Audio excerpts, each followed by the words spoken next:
আসসালামু আলাইকুম। লাইভ এমসিকিউর আয়োজনে ৪৯তম স্পেশাল বিসিএস এর শিক্ষার পূর্ণাঙ্গ প্রস্তুতিতে আপনাদের স্বাগতম। বিষয়ভিত্তিক অংশের ইংরেজির মেন্টর হিসেবে আমি আপনাদের সাথে রয়েছি। আমি দিলরুবা ফাতিমা বৃষ্টি, ৩৮তম বিসিএস সাধারণ শিক্ষা ক্যাডারের একজন সদস্য।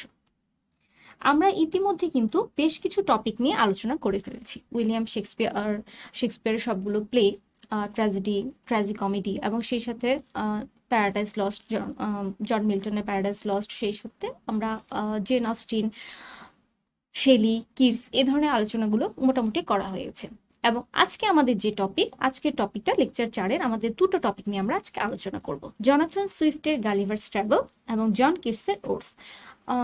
যেহেতু আপনারা জানেন যে আপনাদের সিলেবাসের একটা হিউজ অংশকে মাত্র ছোট্ট করে আমরা 10টা ক্লাসের মধ্যে আনার চেষ্টা করেছি, তাই একটু টপিকগুলো একটু বড় হয়ে যায়। চেষ্টা করব আপনারা মনোযোগ দিলে আপনাদের যতটুকু অংশ, কি অংশগুলো আপনাদের পড়ানোর জন্য। আর এখানে আমরা যেহেতু সবাই ইংলিশ লিটারেচারের স্টুডেন্ট, আমি নিজেকে স্টুডেন্টই বলবো, কারণ আপনারা জানেন সাহিত্য জানার কোনো শেষ নেই। তো এই অংশগুলো আপনাদের জানার, আমি শুধুমাত্র পরীক্ষার কোন অংশটা ইম্পর্টেন্ট সেটুকু আপনাদের জানার চেষ্টা করব। প্রথমে আসুন জনাথন সুইফট গালিভারস ট্রাভেল। গালিভারস ট্রাভেল হচ্ছে আমার মনে হয় ইংরেজি সাহিত্যের সেই বই যেটা দুটো পারপাসকে সার্ভ করে। এটা যেমন বাচ্চাদের অ্যাডভেঞ্চার বুক হিসেবে ওয়াইডলি পপুলার, এবং তেমনি কিন্তু একটা পলিটিক্যাল এলিগরি হিসেবে সাহিত্য জগতে একই রকমভাবে আলোচিত এবং সমালোচিত। এবং ইংলিশ লিটারেচারের গ্রেটেস্ট স্যাটারিস্ট হিসেবে জনাথন সুইফটকে মর্যাদা দেওয়ার জন্য কিন্তু গালিভারস ট্রাভেলই অগ্রগণ্য। তো ক্লাস ওভারভিউ যথারীতি লেখকের পরিচিতি, তার মেজর ওয়ার্ক এবং পরবর্তীতে যে লিটারারি পিসটাকে নিয়ে আমরা কাজ করছি গালিভারস ট্রাভেলের সামারি, থিম, ক্যারেক্টার অ্যানালাইসিস। এবং আমরা জানি গালিভারস ট্রাভেল কিন্তু একটা অংশ না, বরঞ্চ 4টা ভয়েসকে কনস্টিটিউট করে এই নভেলটা বা ট্রাভেলগটাকে লেখা হয়েছে। আর এটার পুরো নামটা কি? Travels into several remote nations of the world by Lemuel Gulliver. Lemuel Gulliver নামটা কিন্তু জনাথন সুইফটেরও পেন নাম হিসেবে ব্যবহৃত হয়েছে। এরপর আমরা কিছু কোশ্চেন সম্পর্কে আলোচনা করবো, যে প্রবাবল কোশ্চেনগুলো আসতে পারে। এর আগে বিসিএস এর যে প্রশ্নগুলো এসছে সেগুলো হচ্ছে who is the greatest satirist, এ ধরনের প্রশ্ন। তারপর হু রোড গ্যালিভারস ট্রাভেল, এ ধরনের প্রশ্ন। কিন্তু এবার আমাদের আরেকটু ডিটেলস যেতে হবে। জনাথন সুইফটের বায়োগ্রাফি সম্পর্কে বলি, উনি কিন্তু একজন অ্যাংলো আইরিশ। তো অ্যাংলো আইরিশ হিসেবে এই নামটা আগেই বলার কারণ কি, 1667 সালে জন্ম, 1745 সালে উনি মৃত্যুবরণ করেছেন। ছিলেন একজন ক্লার্জিম্যান, পয়েট এবং পলিটিক্যাল রাইটার। জনাথন সুইফট উনি কিন্তু সারা জীবন এই আইরিশ অরিজিনটার জন্য কিছুটা এক্সপ্লয়েটেড হয়েছেন, এবং উনি ওনার কোয়ালিটি দিয়ে এবং সেই সাথে ওনার যে যোগ্যতা, সেই সব কিছুর জন্য কিন্তু ইংরেজ সোসাইটিতে একটা আর্চ বিশপ হওয়ার যোগ্যতা রেখেছিলেন। কিন্তু তিনি তার অ্যাঞ্জলিকান যে চার্চকে রিপ্রেজেন্ট করতেন সেটাকে প্রোটেক্ট করার জন্য তিনি একটা টেল অফ টাব লিখেছিলেন, এবং এই টেল অফ টাব লেখার ফলাফল স্বরূপ কিন্তু কুইন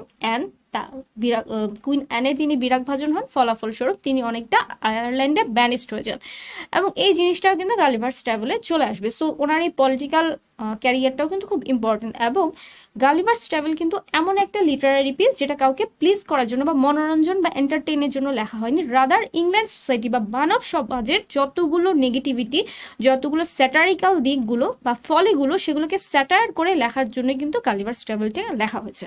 তো যাই হোক, জনাথন সুইফটের ফেমাস কিছু ওয়ার্কের মধ্যে আছে a tale of a tub, the Drapier's letter, Gulliver's travel, a modest proposal. Drapier এবং গ্যালিভার এই দুটো কিন্তু জনাথন সুইফটের পেন নেম, মনে রাখবেন, এই প্রশ্নটা আসতে পারে। তো ওনার ক্রিটিসিজম সম্পর্কে বলি, কারণ এই প্রশ্নটা আসে, হু ইজ কনসিডার্ড মিজানথ্রপিক। মিজানথ্রপিককে জনাথন সুইফট, এবং সেই সাথে ওনার একটা অ্যাট্রিবিউশন কি, গ্রেটেস্ট প্রস স্যাটারিস্ট। তো এই দুটো অংশ যদি আসে আমরা জনাথন সুইফট সম্পর্কে চলে আসবো। বায়োগ্রাফি সম্পর্কে আমি আর ডিটেলসে যাচ্ছি না, আরেকটু ডিটেলস বায়োগ্রাফি আপনাদের লেকচার শিটে আপনারা পেয়ে যাবেন। জনাথন সুইফট সম্পর্কে শুধু মনে রাখবেন অ্যাংলো আইরিশ, ছিলেন ক্লার্জিম্যান, শেষে ছিলেন হচ্ছে সেন্ট প্যাট্রিক ক্যাথিড্রাল আয়ারল্যান্ডের ডিন, এবং জীবনের শেষ সময় কিন্তু একটু মানসিকভাবে ভারসাম্য হারিয়ে ফেলেছিলেন, কারণ তিনি যে রোগে ভুগছিলেন তার কানে সাময়িক বধিরতা, ডিজিনেস বা অনিচ্ছা, এই ধরনের জিনিসগুলো কিন্তু তাকে মানব সমাজ থেকে একটু ডিটাচ করে ফেলেছিল, এবং জীবনের শেষে কিন্তু তিনি তার সমুদয় অর্থ দিয়েছিলেন এই মানসিক রোগীদের জন্য। সো মিজানথ্রপিক ওনাকে সরাসরি বলা যায় না, কারণ একজন মানব বিদ্বেষী লোক মানব কল্যাণে অর্থ দিতে পারে না। কিন্তু যদি সরাসরি প্রশ্ন আসে যে হু ইজ মিজানথ্রপিক, সেখানে আপনারা এই অ্যান্সারটা দিতে পারেন। বাট যদি ঘুরিয়ে প্রশ্ন আসে ইজ হি মিজানথ্রপিক, তাহলে আপনারা নেগেটিভ দিতে পারেন। তো যাই হোক, প্রশ্নটা কেমন আসছে তার উপর নির্ভর করবে আপনারা অ্যান্সারটা কিরকম করবেন। এখন জনাথন সুইফট সম্পর্কে কিছু ব্রিফ কোশ্চেন দিই, যদি এমসিকিউ আসে সেটার জন্য। What is Jonathan Swift nationality? Anglo Irish, এই যে বললাম। What is the main literary device? Swift is famous for satire because he is the great satirist. What was Swift's primary profession besides writing? He is an Anglican priest. What is the Swift's most famous novel? Gulliver's Travel. What shocking solution does he propose in his essay, A Modest Proposal? He improvised his Irish people should sell their children as food to their rich. এটা একটা ভয়ঙ্কর ধরনের স্যাটার। কেন? আয়ারল্যান্ডকে এত বেশি explore করছিল England society যে এখানে উনি স্যাটারের মাধ্যমে এটাকে তুলে ধরেছিলেন। What was the main target of Swift satirical work? Human folly, pride and corruption of politics, religion and science, যে সবগুলো আমরা চারটা ভয়েসে পেয়ে যাব। For which political party did Swift write in his early career? প্রথম দিকে তিনি উইগের সাপোর্টার ছিলেন, পরবর্তীতে আরেকটু কনজারভেটিভ টরিদের দিকে চলে যান, কারণ ওনার যে ডিমান্ডগুলো ছিল বা ওনার যে ফিলোসফিগুলো ছিল সেগুলো তার সাথে চলে আসে। এমনকি উইগরা যখন পরবর্তীতে ক্ষমতায় চলে আসে সেটাও কিন্তু তার পলিটিক্যাল ক্যারিয়ার এবং লিটারারি ক্যারিয়ারের জন্য একটা বড় ধাক্কা হিসেবে কাজ করে। In which city did Swift spend most of his letter life? Dublin, Ireland. What was Swift's relationship with Ireland? He became a fierce champion of Irish people and he was simply called by the Dean. What is Jonathan Swift's most enduring literary legacy? He is considered one of the greatest prose satirists in the history of English language. তো এই ছিল biography. এই biography থেকে এই ধরনের প্রশ্নগুলো আসতে পারে। আর এছাড়া মেজর যে ওয়ার্কগুলো বললাম, মেজর ওয়ার্কের নামগুলো একটু মনে রাখবেন, আপনাদের 5 নম্বরের জন্য ওখানে ওটা ইম্পর্টেন্ট, সাবজেক্টিভের জন্য এর থেকে বেশি আর দরকার নেই। এবার আসা যায় গালিভার্স ট্রাভেল। গালিভার্স ট্রাভেলের ফুল নেমটা কিন্তু বেশ বড়, 4টা ভয়েস, নামটাও বড়। Gulliver's Travel, formerly titled, travels into several remote nations of the world in 4 parts by Lemuel Gulliver. It is the pen name of Jonathan Swift. Once again, I'm reminding you. First a surgeon and then a captain of several ships. আচ্ছা বলেন তো, ও surgeon কেন? সার্জনের কাজ কি? একজন শল্য চিকিৎসক কি করেন? শরীর ব্যবচ্ছেদ করে যে ত্রুটিগুলো সেগুলোকে সারানোর চেষ্টা করেন। তিনি কিন্তু শুধু উপর দিয়ে না, ভিতর থেকে দেখেন। একজন স্যাটারিস্টও ঠিক একই কাজ করছে। That's why Gulliver was a surgeon.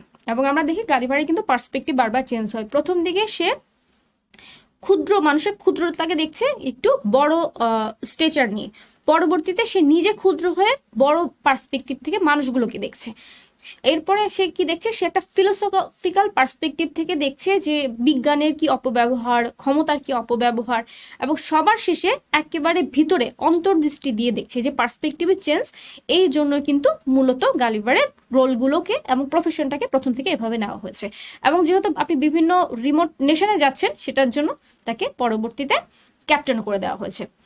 It's a masterpiece of satire by Jonathan Swift, first published in 1726, while often published as a children adventure story. বিশ্বাস করেন ছোটবেলায় গালিভার্স ট্রাভেলে যে আর 3টা ভয়েস আছে সেটা জানতামই না, এবং আমার মনে হয় আপনাদেরও তাই। So which is considered primarily as a children adventure story? Gulliver's travel. আবার যদি ফুল ওয়ার্কে যাই তাহলে কি হবে? It's a scathing and brilliant critique of human nature, society and politics. এটা কিন্তু একটা প্যারোডি অফ ট্রাভেলগো, সরাসরি travelogue না, কিন্তু parody of travelogue.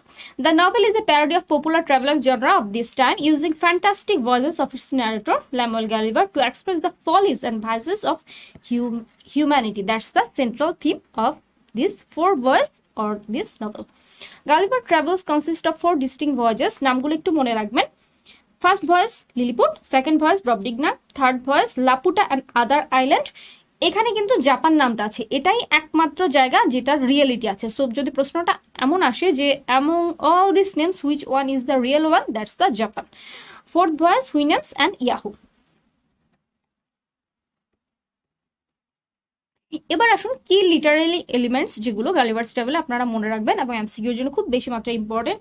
জনরা কি? Genre satire, adventure, fiction, fantasy. পুরোটাই কিন্তু একটা ফ্যান্টাসি, এখানে রিয়েলিটির সাথে মিল নেই, কিন্তু স্যাটারিক্যালি এটাকে রিয়েলিটিকে রিপ্রেজেন্ট করা হয়েছে। তো এটা জনরাটা মনে রাখবেন। সেটিংকে প্রাইমারিলি ফিকশনাল, আর তারপরে 4টা ভয়েসের নামগুলো আপনাদের চলে আসছে, এবং সময়টা কি 18th সেঞ্চুরি। তো প্লেস আর time. Protagonist Lemuel Gulliver. Antagonist, real কোনো অ্যান্টাগনিস্ট নেই, প্রত্যেকটা অংশে আলাদা আলাদা অ্যান্টাগনিস্টিক অংশটা আসে। আর সেন্ট্রালি যদি বলি আমরা তাহলে বলবো হিউম্যান ফলি, পলিটিক্যাল, রিলিজিয়াস, সোশ্যাল যে ডিসহারমোনি, যে নেগেটিভিটি, সেটাই হচ্ছে অ্যান্টাগনিস্ট। ক্লাইম্যাক্স কি? ক্লাইম্যাক্স আসলে একদম 4th ভয়েসে কনভারসেশন ইন মাস্টার হুইনাম, যখন মানবের প্রতি মূলত গালিভার্স ট্রাভেলের যে মিজানথ্রপিক সুইফটকে বলা হয় সেই অংশটা কিন্তু ফোর্থ ভয়েজে এসে আসে। আর এখানে আমরা দেখি যে মানুষের প্রতি যে বিদ্বেষটা, মানুষের প্রতি যে অপমানজনক পরিস্থিতি, সেটা কিন্তু হুইনামের মাস্টারের সাথে যখন গালিভার কথা বলে এবং সে যখন দেখতে বাধ্য হয় যে হিউম্যানিটির নেগেটিভ সাইড, তখনই কিন্তু ক্লাইম্যাক্সটা তৈরি হয়। এবং ক্লাইম্যাক্সের ফলটা কোন সময় হয়? যখন সে মানুষের প্রতি বিশ্বাস হারিয়ে ফেলে, তাকে যখন উদ্ধার করা হয় সবার শেষে, সে যখন পরিবারের সাথে না থেকে স্ট্যাবলে গিয়ে ঘোড়াদের সাথে থাকা শুরু করে। পয়েন্ট অফ ভিউ, এটা একেবারে first person point of view থেকে লেখা হয়েছে, ল্যামুয়েল গালিভার নিজে এটাকে বলেছে, এটা ট্রাভেলার জনরা থেকে লেখা হয়েছে। সেন্ট্রাল কনফ্লিক্টটা হচ্ছে আসলে এই যে স্ট্রেঞ্জ কালচারগুলো, আমরা এক এক জায়গায় এক এক রকম, এবং সেই সাথে এটা যেহেতু ইংল্যান্ডকে ওই সময় স্যাটারিক্যালি রিপ্রেজেন্ট করা হয়েছে, বিভিন্ন উদ্ভট কাস্টমগুলোকে নিয়ে আসা হয়েছে, যেমন ক্যাথলিক এবং প্রোটেস্ট্যান্টদের যে কনফ্লিক্ট, তারপর ইংল্যান্ড এবং ফ্রান্সের যে যুদ্ধ, এই ধরনের যে কনফ্লিক্টগুলো স্যাটারিক্যালি রিপ্রেজেন্টেশন, এটা কিন্তু সেন্ট্রাল কনফ্লিক্ট। আর সব থেকে বড় যেটা, overwhelming evidence of mankind's corruption, pettiness and irrationality, এই কি ওয়ার্ডগুলো মনে রাখুন। Resolution. Gulliver is exiled from the land of Houyhnhnms and returns to England, but he is now a misanthropic. Who is misanthropic? Not Swift. Actually, it's Gulliver. So, if who is misanthropic? Name is Gulliver. You can answer it easily. Disgusted by his fellow human, whom he sees as Yahoo. Who is Yahoo? Human-like. It's a beast. Resemblance with human. এবার এখান থেকে কি কি প্রশ্ন আসতে পারে বা কি টাইপ প্রশ্ন আসতে পারে? What is the primary genre of Gulliver's travel? Satire. Who is the narrator and protagonist of the novel? এটা একদম first person point of view থেকে, আর প্রোটাগনিস্টকে ইজিলি বোঝা যায়, ল্যামুয়েল গালিভার, কারণ এটা ফুল টাইটেলের মধ্যে নামটা চলে আসছে। In the first voice Gulliver's travel to lilliput, A land inhabited by tiny people. They are actually 6 inches, exactly not 6 inches, around 6 inches people. এই 6 ইঞ্চের কারণ কি? মানুষের পেটনেসটাকে শো করা। The war between Lilliput and Blefuscu is fought over what absurd issue, the proper end of which to break an egg. এই ডিম ভাঙার মতো হাস্যকর যে ব্যাপারটা, সেটা ছিল সেন্ট্রাল কনফ্লিক্ট। এই প্রশ্নটা আসতে পারে। In his second voyage Gulliver finds himself in Brobdingnag, where he is a tiny compare to the inhabitants. লিলিপুটের ঠিক বিপরীত অংশ। এখানে কিন্তু মানুষগুলো, তার যে মাস্টার ছিল সে 72 ফুট, এমনকি তার যে লিটল নার্স সেও প্রায় 30-40 ফুট, এবং সেই কিন্তু টাইনি, মানে এখানে পার্সপেক্টিভটা চেঞ্জ হয়ে গেছে। The floating island of Laputa is populated by people who is obsessed with absurd mathematics and music. এই লাপুটার অ্যাবসার্ডিটি কিন্তু সায়েন্স এবং রিজনকে স্যাটার করে। In Luggnagg Gulliver encounters the Struldbrugs who are cursed with what? Eternal life without eternal youth. মানুষের ইমর্টালিটিকে satire করে কিন্তু এটা বলা হয়েছে। In his final voyage Gulliver meets the Houyhnhnms who are highly intelligent and rational horses. কিন্তু এখানেও একটা ফলে কি, ইমোশন আর রিজনের সাথে তাদের কিন্তু একটা ক্ল্যাশ আছে। তারা পিওরলি রেশনালিটির উপর চলে, এখানে কিন্তু ইমোশন নেই। এই জন্য গালিভারের এত দিনের গুড নেচারটা সত্ত্বেও কিন্তু তারা ওকে বের করে দিয়েছে। In the land of the Houyhnhnms, who are the Yahoo, vile brutish creature resembling human. So human এর সাথে আসলে ইয়াহুর উত্তরটা আপনারা দিয়ে দিতে পারবেন। What is the Lemuel Gulliver's profession before he begins his travels? Surgeon. By the end of his travel, how does Gulliver feels about his own species? Disgusted and ashamed. From what point of view is the story narrated? First person. দেখুন সবগুলো কি point থেকে কিন্তু এই উত্তরগুলো চলে আসে। আমার ধারণা এই ধরনের সহজ প্রশ্নগুলোই মূলত আসবে। খুব ডিটেলসে আসলে আমাদের যে সিম্বলিজম বা পলিটিক্যাল রিলিজিয়াস যে স্যাটারের অংশগুলো, সেখান থেকে কিছু আসতে পারে। আবার ছোট ছোট ক্যারেক্টারগুলো, সেই ক্যারেক্টারগুলো যদি আসে সেখানে একটু ট্র্যাপ আসে, একটু খেয়াল করবে। যেমন ফ্লিমন্যাপ, রেসাল, তারপর এই ধরনের নামগুলো, এদের যে মানে রোলগুলো, সেগুলো একটু খেয়াল করার চেষ্টা করবেন। আর সেটিংগুলো, নামগুলো, এগুলো খুব ইম্পর্টেন্ট। যেমন লাপুটা কি, তারপর হচ্ছে কিছু কিছু ক্যারেক্টার, যেমন মনে করুন ইগলের রোলটা কি ছিল, তারপর হচ্ছে গালিভারকে নিয়ে কে খেলা করতো, মাঙ্কি কি করতো, এই ধরনের ছোট ছোট অংশগুলো একটু খেয়াল রাখবেন। এবার আসুন পার্ট 1-এর a voyage to Lilliput. Voyage to লিলিপুটে মূলত হচ্ছে গালিভার যখন একটা শিপরেক বা জাহাজ ভাঙার পরে ঝড়ের পড়ে সে যখন তীরে আসে তখন অলরেডি কিন্তু সে ঘুমোতো, ঘুম থেকে উঠে দেখে যে টাইনি কিছু মানুষ তার শরীরের উপর দিয়ে নড়াচড়া করছে, সে বেঁধে রয়েছে এবং সে প্রথমে তার ইচ্ছে করছিল এখান থেকে উঠে যেতে, কিন্তু সে প্রথমে পরিস্থিতিটা বোঝে, পরবর্তীতে তাদের সাথে এক ধরনের বন্ধুত্বও হয়। এই মানুষগুলো তাকে তাকে একটু ভয়ও পাচ্ছিল, কিন্তু পরবর্তীতে লিলিপুটের এই দেশে 6 ইঞ্চি মানুষগুলো যারা হচ্ছে সাইজে ছোট কিন্তু তারা কিন্তু খুব প্রাইডফুল, তারা নিজেদের কালচার এবং তারা আসলে মূলত বিশ্বাসই করে না যে পৃথিবীতে এমন কোনো দেশ থাকতে পারে যেখানে এরকম ম্যান মাউন্টেন, গালিবারকে যারা যারা তারা সম্বোধন করতো ম্যান মাউন্টেনের মতো মানুষ থাকতে পারে। তো এরপরে আমরা দেখি যে বিচিত্র বিচিত্র কিছু কাস্টমের সাথে লিলিপুটরা কিন্তু জড়িত, যেমন লিলিপুটের অফিসিয়ালরা মূলত কিভাবে সিলেক্টেড হয়, রোপ ডান্সিং এর মাধ্যমে, মানে কোনো ম্যারিট না, রোপ ডান্সিং। তো এটা কি ইংল্যান্ড সোসাইটির কোর্টে অফিসিয়ালদেরকে নির্বাচন করার একটা স্যাটার। এবং সেই সাথে আমরা দেখি যে এখানে মানুষগুলো পলিটিক্যাল পার্থক্যটা কিরকম হচ্ছে, যেটা পলিটিক্যাল এবং রিলিজিয়াস পার্থক্য হচ্ছে কি হাই হিল এবং লো হিল, এবং রাজার মধ্যে দেখি যে একটু সামান্য হিলের কিন্তু পার্থক্য আছে। এবং এই হাই হিল, লো হিল, এবং এটা কিভাবে হয়েছে, এটা যুদ্ধটা হয়েছে ডিম ভাঙা নিয়ে, ডিমের কোন দিকটা ভাঙা হবে। তো এরকম একটা ট্রিভিয়াল ইস্যু নিয়ে একটা দুটো দেশ যুদ্ধ করছে, মূলত দুটো দেশও না, এখানে দুটো পার্টি ছিল যারা হচ্ছে বড় অংশ ভাঙতে চায়নি, বিগ ইন্ডিয়ানরা চলে গেছে এবং লো ইন্ডিয়ানরা, লিটল ইন্ডিয়ানরা এখানে রয়ে গেছে। তো এটা হচ্ছে ইংল্যান্ড এবং ফ্রান্সের সাথে যে যুদ্ধ সেটাকেও রিপ্রেজেন্ট করে। আবার সেই সাথে হাই হিল, লো হিল দিয়ে ক্যাথলিক প্রোটেস্ট্যান্টদের এই যুদ্ধটাকে, বা এই যে একদম সাটল ডিফারেন্সের ব্যাপারে এত বেশি কন্ট্রোভার্সি, এই জিনিসটাকে রিপ্রেজেন্ট করে।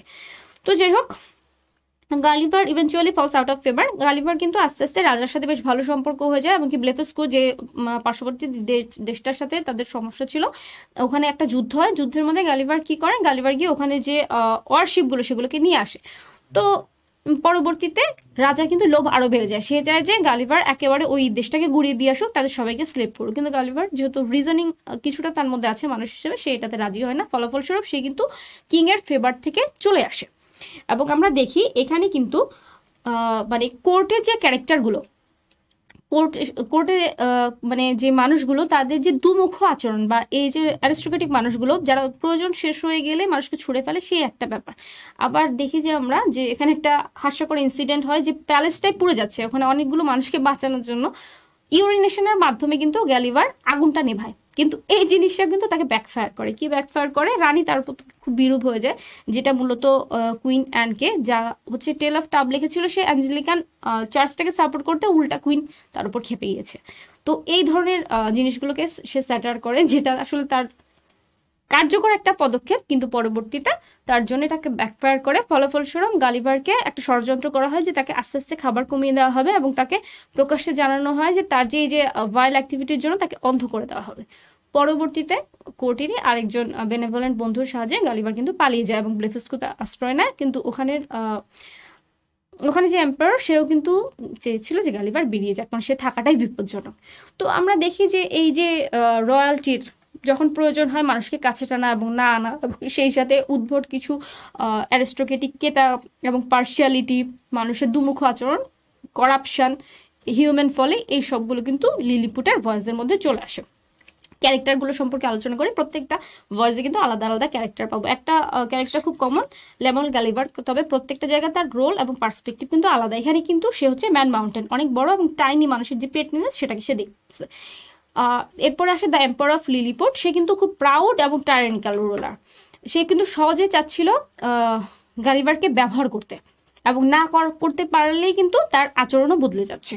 তারপর আসে ফ্লিমন্যাপ। এই ফ্লিমন্যাপ কিন্তু খুব জেলাস লর্ড হাই ট্রেজারার এবং গালিভারের মেইন এনিমি। এবং মজার বিষয় হচ্ছে ফ্লিমন্যাপের গালিভারের প্রতি রাগের অন্যতম কারণ হচ্ছে সে বিশ্বাস করে গালিভারের সাথে তার ওয়াইফের একটা অবৈধ ফিজিক্যাল রিলেশনশিপ আছে। একটা 6 ইঞ্চি মানুষ, একটা 6 ফিট মানুষের মতো এরকম অ্যাবজার্ভ রিলেশনশিপটা কিন্তু ওই সময়ের সোসাইটির হাস্যকর দিকটাকে স্যাটারিক্যালি তুলে ধরা হয়েছে। তারপর হচ্ছে রেল ড্রেসার, এই কিন্তু হচ্ছে ফ্রেন্ডলি, যে কোর্টের মধ্যে কিছু মানুষ যে ভালো সেই দিকটাও কিন্তু দেখাচ্ছে। এর মাধ্যমে কিন্তু গালিভার বিপদ সম্পর্কে জানতে পারে। ক্যারেক্টারিস্টিক্সগুলো একটু মনে রাখার চেষ্টা করবেন, who's harmful, who's helpful. Skyresh Bolgolam, a resentful lord high admiral, এও একই রকম গালিভারকে অপছন্দ করে। দ্য এমপ্রেস অফ লিলিপুট, এম্পায়ারের ওয়াইফ, যে হচ্ছে গালিভারকে, মানে এর মূলত ইম্পর্টেন্ট কাজ হচ্ছে তার প্যালেসটাকে এক্সটিংগুইশ করার পরে, আগুনটা এক্সটিংগুইশ করার পর তিনি মূলত যে রেগে যান, এটাই হচ্ছে তার কাজ। তো এখানে এই ইনসিডেন্টটার জন্য এমপ্রেস ইম্পর্টেন্ট। এম্পারার অফ ব্লেফেস্কো, সে হচ্ছে রাইভাল নেশনের এম্পারার। সে কিন্তু গালিভারের সাথে বন্ধুত্বপূর্ণ, কিন্তু খুশি হয় যখন গালিভার চলে যায়। ইম্পর্টেন্ট এখানে ক্যারেক্টার হচ্ছে গালিভার, এম্পারার, এমপ্রেস, ফ্লিমনা। প্রশ্ন কি কি আসতে পারে? Who was harmful, who had false accusation towards Gulliver. তারপর হচ্ছে how is the emperor of Lilliput, বা how is what is the characteristics of emperor of Blefuscu, এ ধরনের প্রশ্ন আসতে পারে।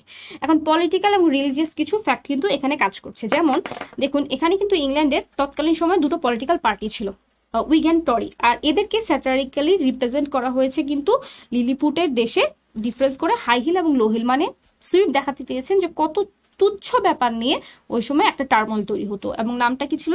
ট্রামস্কান এবং স্লামস্কান, হাই হিল এবং লো হিল। বিগ ইন্ডিয়ান এবং লিটল ইন্ডিয়ান, এই জিনিসটাকে এটা আসলে রিলিজিয়াস স্যাটার। ক্যাথলিক এবং প্রোটেস্ট্যান্টদের মধ্যে যে হাস্যকর বিভেদটা খুব ছোট একটা, মানে সুইফটের মতে যে ছোট একটা বিষয় নিয়ে এত বড় একটা কন্ট্রোভার্সি তৈরি হচ্ছে, সেটাকে বিগ ইন্ডিয়ান এবং লিটল ইন্ডিয়ানকে বলা হয়েছে। তো এখানে প্রশ্ন আসতে পারে যে বিগ ইন্ডিয়ান, লিটল ইন্ডিয়ানদের মধ্যে বা দুটো স্টেটের মধ্যে যুদ্ধের মেন কারণ কি? To decide in which side of the eggs to break, মানে ডিমের কোন অংশ ভাঙবে, এই টাইপ প্রশ্নটা আসতে পারে। ব্রিফ কোশ্চেন, কিছু ব্রিফ কোশ্চেন দিয়েছি যাতে পুরো প্লট সামারিটা আপনাদের মাথায় থাকে। How does Gulliver arrive in Lilliput? Shipwrecked after a violent storm. Shipwreck মনে রাখবেন, ভায়োলেন্ট স্টর্ম মনে রাখবেন। How tall are Lilliputians? About 6 inches. What do the Lilliputians call Gulliver? Man mountain. What do the two political party, the Tramecksan and Slamecksan, argue over the height of their shoe? Political party দুটোর হচ্ছে জুতা, আর religious অংশটা হচ্ছে ডিম। How are the court official chosen in Lilliput? By the skill of rope dancing. Rope ড্যান্সিংটা মনে রাখবেন, এবং সেই সাথে মনে রাখবেন গালিভার কিন্তু নিজের হ্যান্ডকারচিফ ব্যবহার করে রাজাকে এন্টারটেন করেছিল, সেই অংশটা মনে রাখবেন। What is the cause of the war between Lilliput and Blefuscu? A dispute over which end of the egg should be broken. আমার মনে হয় এই ডিমের অংশটা নিয়ে প্রশ্ন আসবে। What great service does Gulliver perform for the emperor? He captures the entire naval fleet of Blefuscu. পুরো নেভাল ফ্লিটটাকে ধরে নিয়ে এসেছিল, কিন্তু সে কিন্তু বেনেভোলেন্টলি, সে চায়নি যে এদেরকে স্লেপ করা হোক বা ব্লেফেস্কো পুরো স্টেটটাকে ধ্বংস করা হোক। How does Gulliver put out the fire in empress apartment by urinating on it? তো এই ধরনের বেশ কিছু প্রশ্ন আছে, বাকি প্রশ্নগুলো আপনারা একটু দেখে নেবেন লেকচার শিটে। এগুলো ছাড়া আর অনেকগুলো প্রশ্ন আছে। পুরো প্রশ্নটা আপনাকে একদম মানে কি বলবো, বুলেট স্টাইলে প্লট সামারি এবং ক্যারেক্টারগুলো মনে রাখতে সাহায্য করবে। এবার এটার উপর কি কি ধরনের এমসিকিউ আসতে পারে? When Gulliver first awakens on the shore of Lilliput, he is greeted as a god, completely alone, tied firmly to the ground, surrounded by giant. আমরা কিন্তু প্রথমে বলেছি সে নিজেকে কি হিসেবে পেয়েছিল? Tied, surrounded to the ground. তবে এটাও ঠিক, ওখানে যে দড়িগুলো ছিল সেই দড়িগুলো কিন্তু গালিভার জন্য যথেষ্ট ছিল না, খুব ইজিলি সে উঠে যেতে পারছিল। The political faction in Lilliputs are distinguished by the height of their heel. এই যে হাই হিল, লো হিল নিয়ে এতগুলো কথা হচ্ছে। দ্য ওয়ার, বাকিগুলো আপনারা দেখুন যে নিজেরা অ্যান্সার করতে পারেন কিনা। The war between Lilliput and Blefuscu is a satire on religious conflict and began over stolen royal treasure, the proper way to break an a dispute over fishing rights and insult to the emperor. Keyword আপনারা জানেন।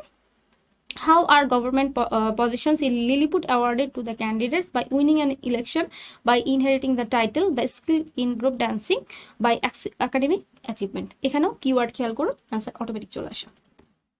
কারণ এত বড় যে নোভেলগুলো, সেগুলো আসলে মনে রাখতে হলে আপনাকে কিওয়ার্ড ধরে ধরে পড়তে হবে। যে কোনো ইম্পর্টেন্ট ইনসিডেন্টের মধ্যে একটা কিওয়ার্ড থাকে, সেই কিওয়ার্ডটাকে খুঁজে বের করুন।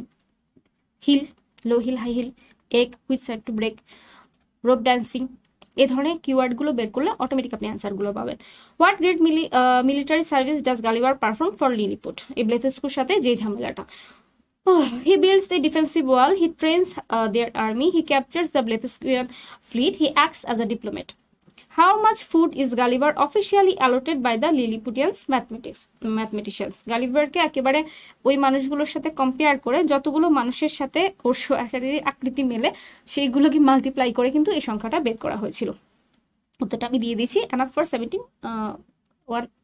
1728 Lilliputians. Why does the emperor of Lilliput become angry with Gulliver after the naval victory? এখানে কিন্তু হিউম্যান প্রাইড বা হিউম্যান লাস্ট এবং সেই সাথে মানুষের যে মানে চাহিদার কোনো শেষ হয় না, সেই অংশটা কিন্তু চলে আসে।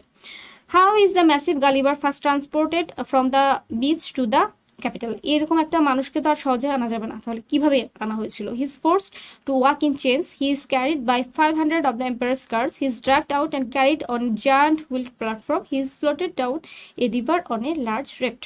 তো ওই ধরনের মানুষকে কোনো মানুষের পক্ষে তো টেনে আনা সম্ভব না, আবার এ ধরনের মানুষকে হাঁটিয়ে নিয়ে আসবে সেই সাহসও তারা করবে না, আবার ওখানে কোনো রিভারও ছিল না, তাহলে অ্যান্সারটা কি হতে পারে? তো এই প্রশ্নগুলোর উত্তরগুলো আপনারা কতটা পারলেন একটু খেয়াল করার চেষ্টা করবেন। লেকচার শিটে সবগুলো প্রশ্নের উত্তর আছে, কিন্তু আপনারা মেলানোর চেষ্টা করবেন যে আপনার নিজের ডিটেলস জানাটা ভয়েস ওয়ানে কতটুকু আছে।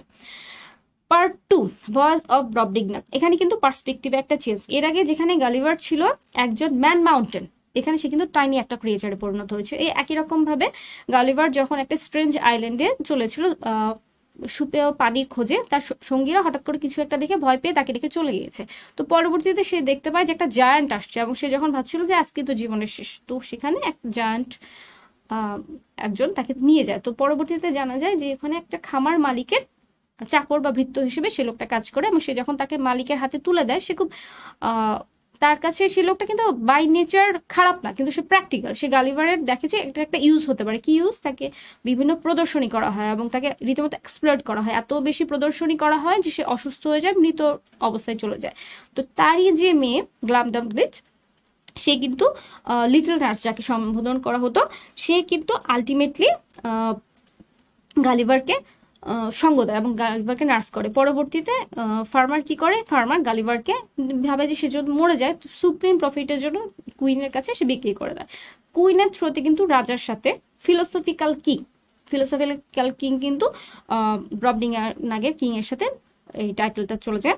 তো ওর সাথে কিন্তু পরিচয় হয়, এবং গালিভার নিজের এই টাইনিনেসের জন্য, নিজেকে একটু বড় প্রমাণ করার জন্য, ইংল্যান্ড সোসাইটিকে বড় প্রমাণ করার জন্য সে কিন্তু কিংকে জানাতে যায় যে গান পাউডার কিভাবে তৈরি করে। কিন্তু কিং ছিল ফিলোসফিক্যাল এবং ওর মধ্যে গুড নেচার ছিল, ফলাফলস্বরূপ সে কিন্তু এই জিনিসটাকে দেখে বরঞ্চ আটকে ওঠে যে এই ধরনের ছোট মানুষের মধ্যে এই ধরনের পার্টিনেস চিন্তা আসে কি করে, এবং ওই কিং এর মাধ্যমে কিন্তু গালিভার নিজেদের প্যাটিনেস সম্পর্কে জানতে পারে। দ্য কিং, এই অংশটা আমি একটু পড়ছি। The king ultimately concludes that Gulliver's people are the most pernicious race of little odious vermin that nature ever suffer to crawl upon the surface of the earth. এই কোটেশনটা খুব খুব খুব ইম্পর্টেন্ট।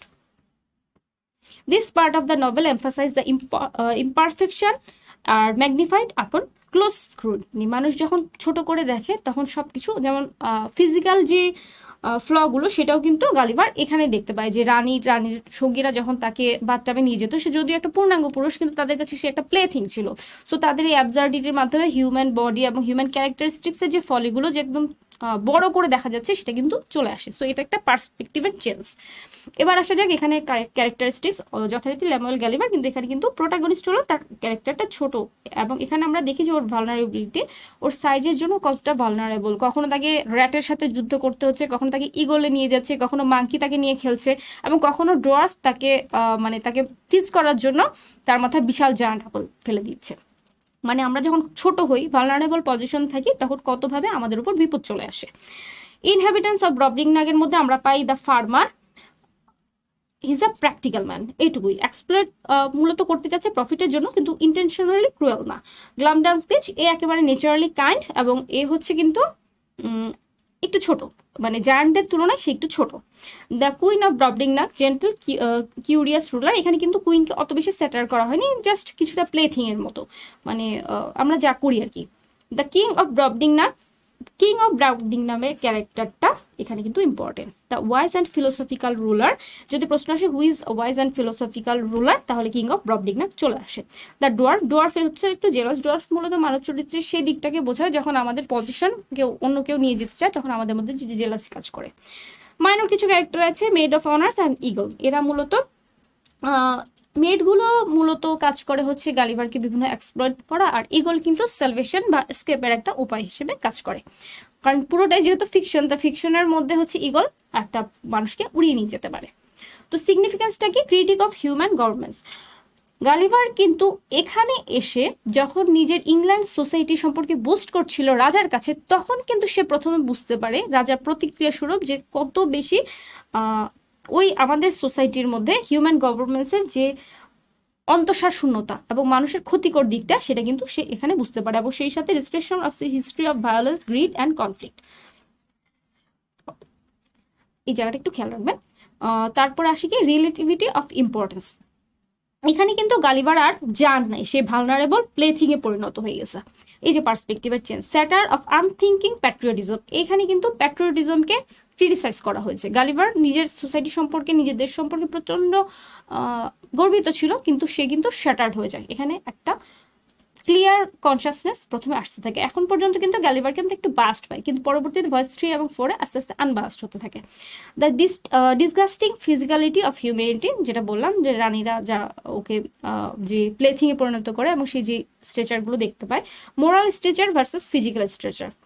ব্রামডিগনাগের মানুষগুলো বড় এবং তাদের মেন্টালিটিও কিন্তু একটু বড়, আবার আমরা বা গ্যালিভারের মতো যে ইংরেজ সোসাইটি বা আমাদের মানব যে সমাজগুলো রিয়ালিটি, আমাদের ক্ষুদ্রতা এবং ফিজিক্যালিটির সাথে যে মিলিয়ে যে ক্ষুদ্রতা, সেই অংশটা কিন্তু এখানে দেখানো হয়েছে। তো এইগুলো ছিল হচ্ছে এই ভয়েসের সিগনিফিকেন্স। এবার আসা যাক কি কি কোশ্চেন আসতে পারে। How does Gulliver arrive in Brobdingnag, accidentally left behind and abandoned by his shipmate? What is the defining characteristics of inhabitants of Brobdingnag? They are enormous giant and 60 feet tall. ওখানে ছিল 6 ইঞ্চি, এখানে হচ্ছে 60 fit, সংখ্যাটা মনে রাখবেন। Who discovers Gulliver in the field? A giant farm worker. Who becomes Gulliver's main caretaker? Farmer's 9-year-old daughter Glumdum Glitch. এবং তাকে Gulliver বলতো little nurse. How does the farmer initially use Gulliver? He exhibits him in curiosity at the markets to make money. Who eventually purchased Gulliver? The queen.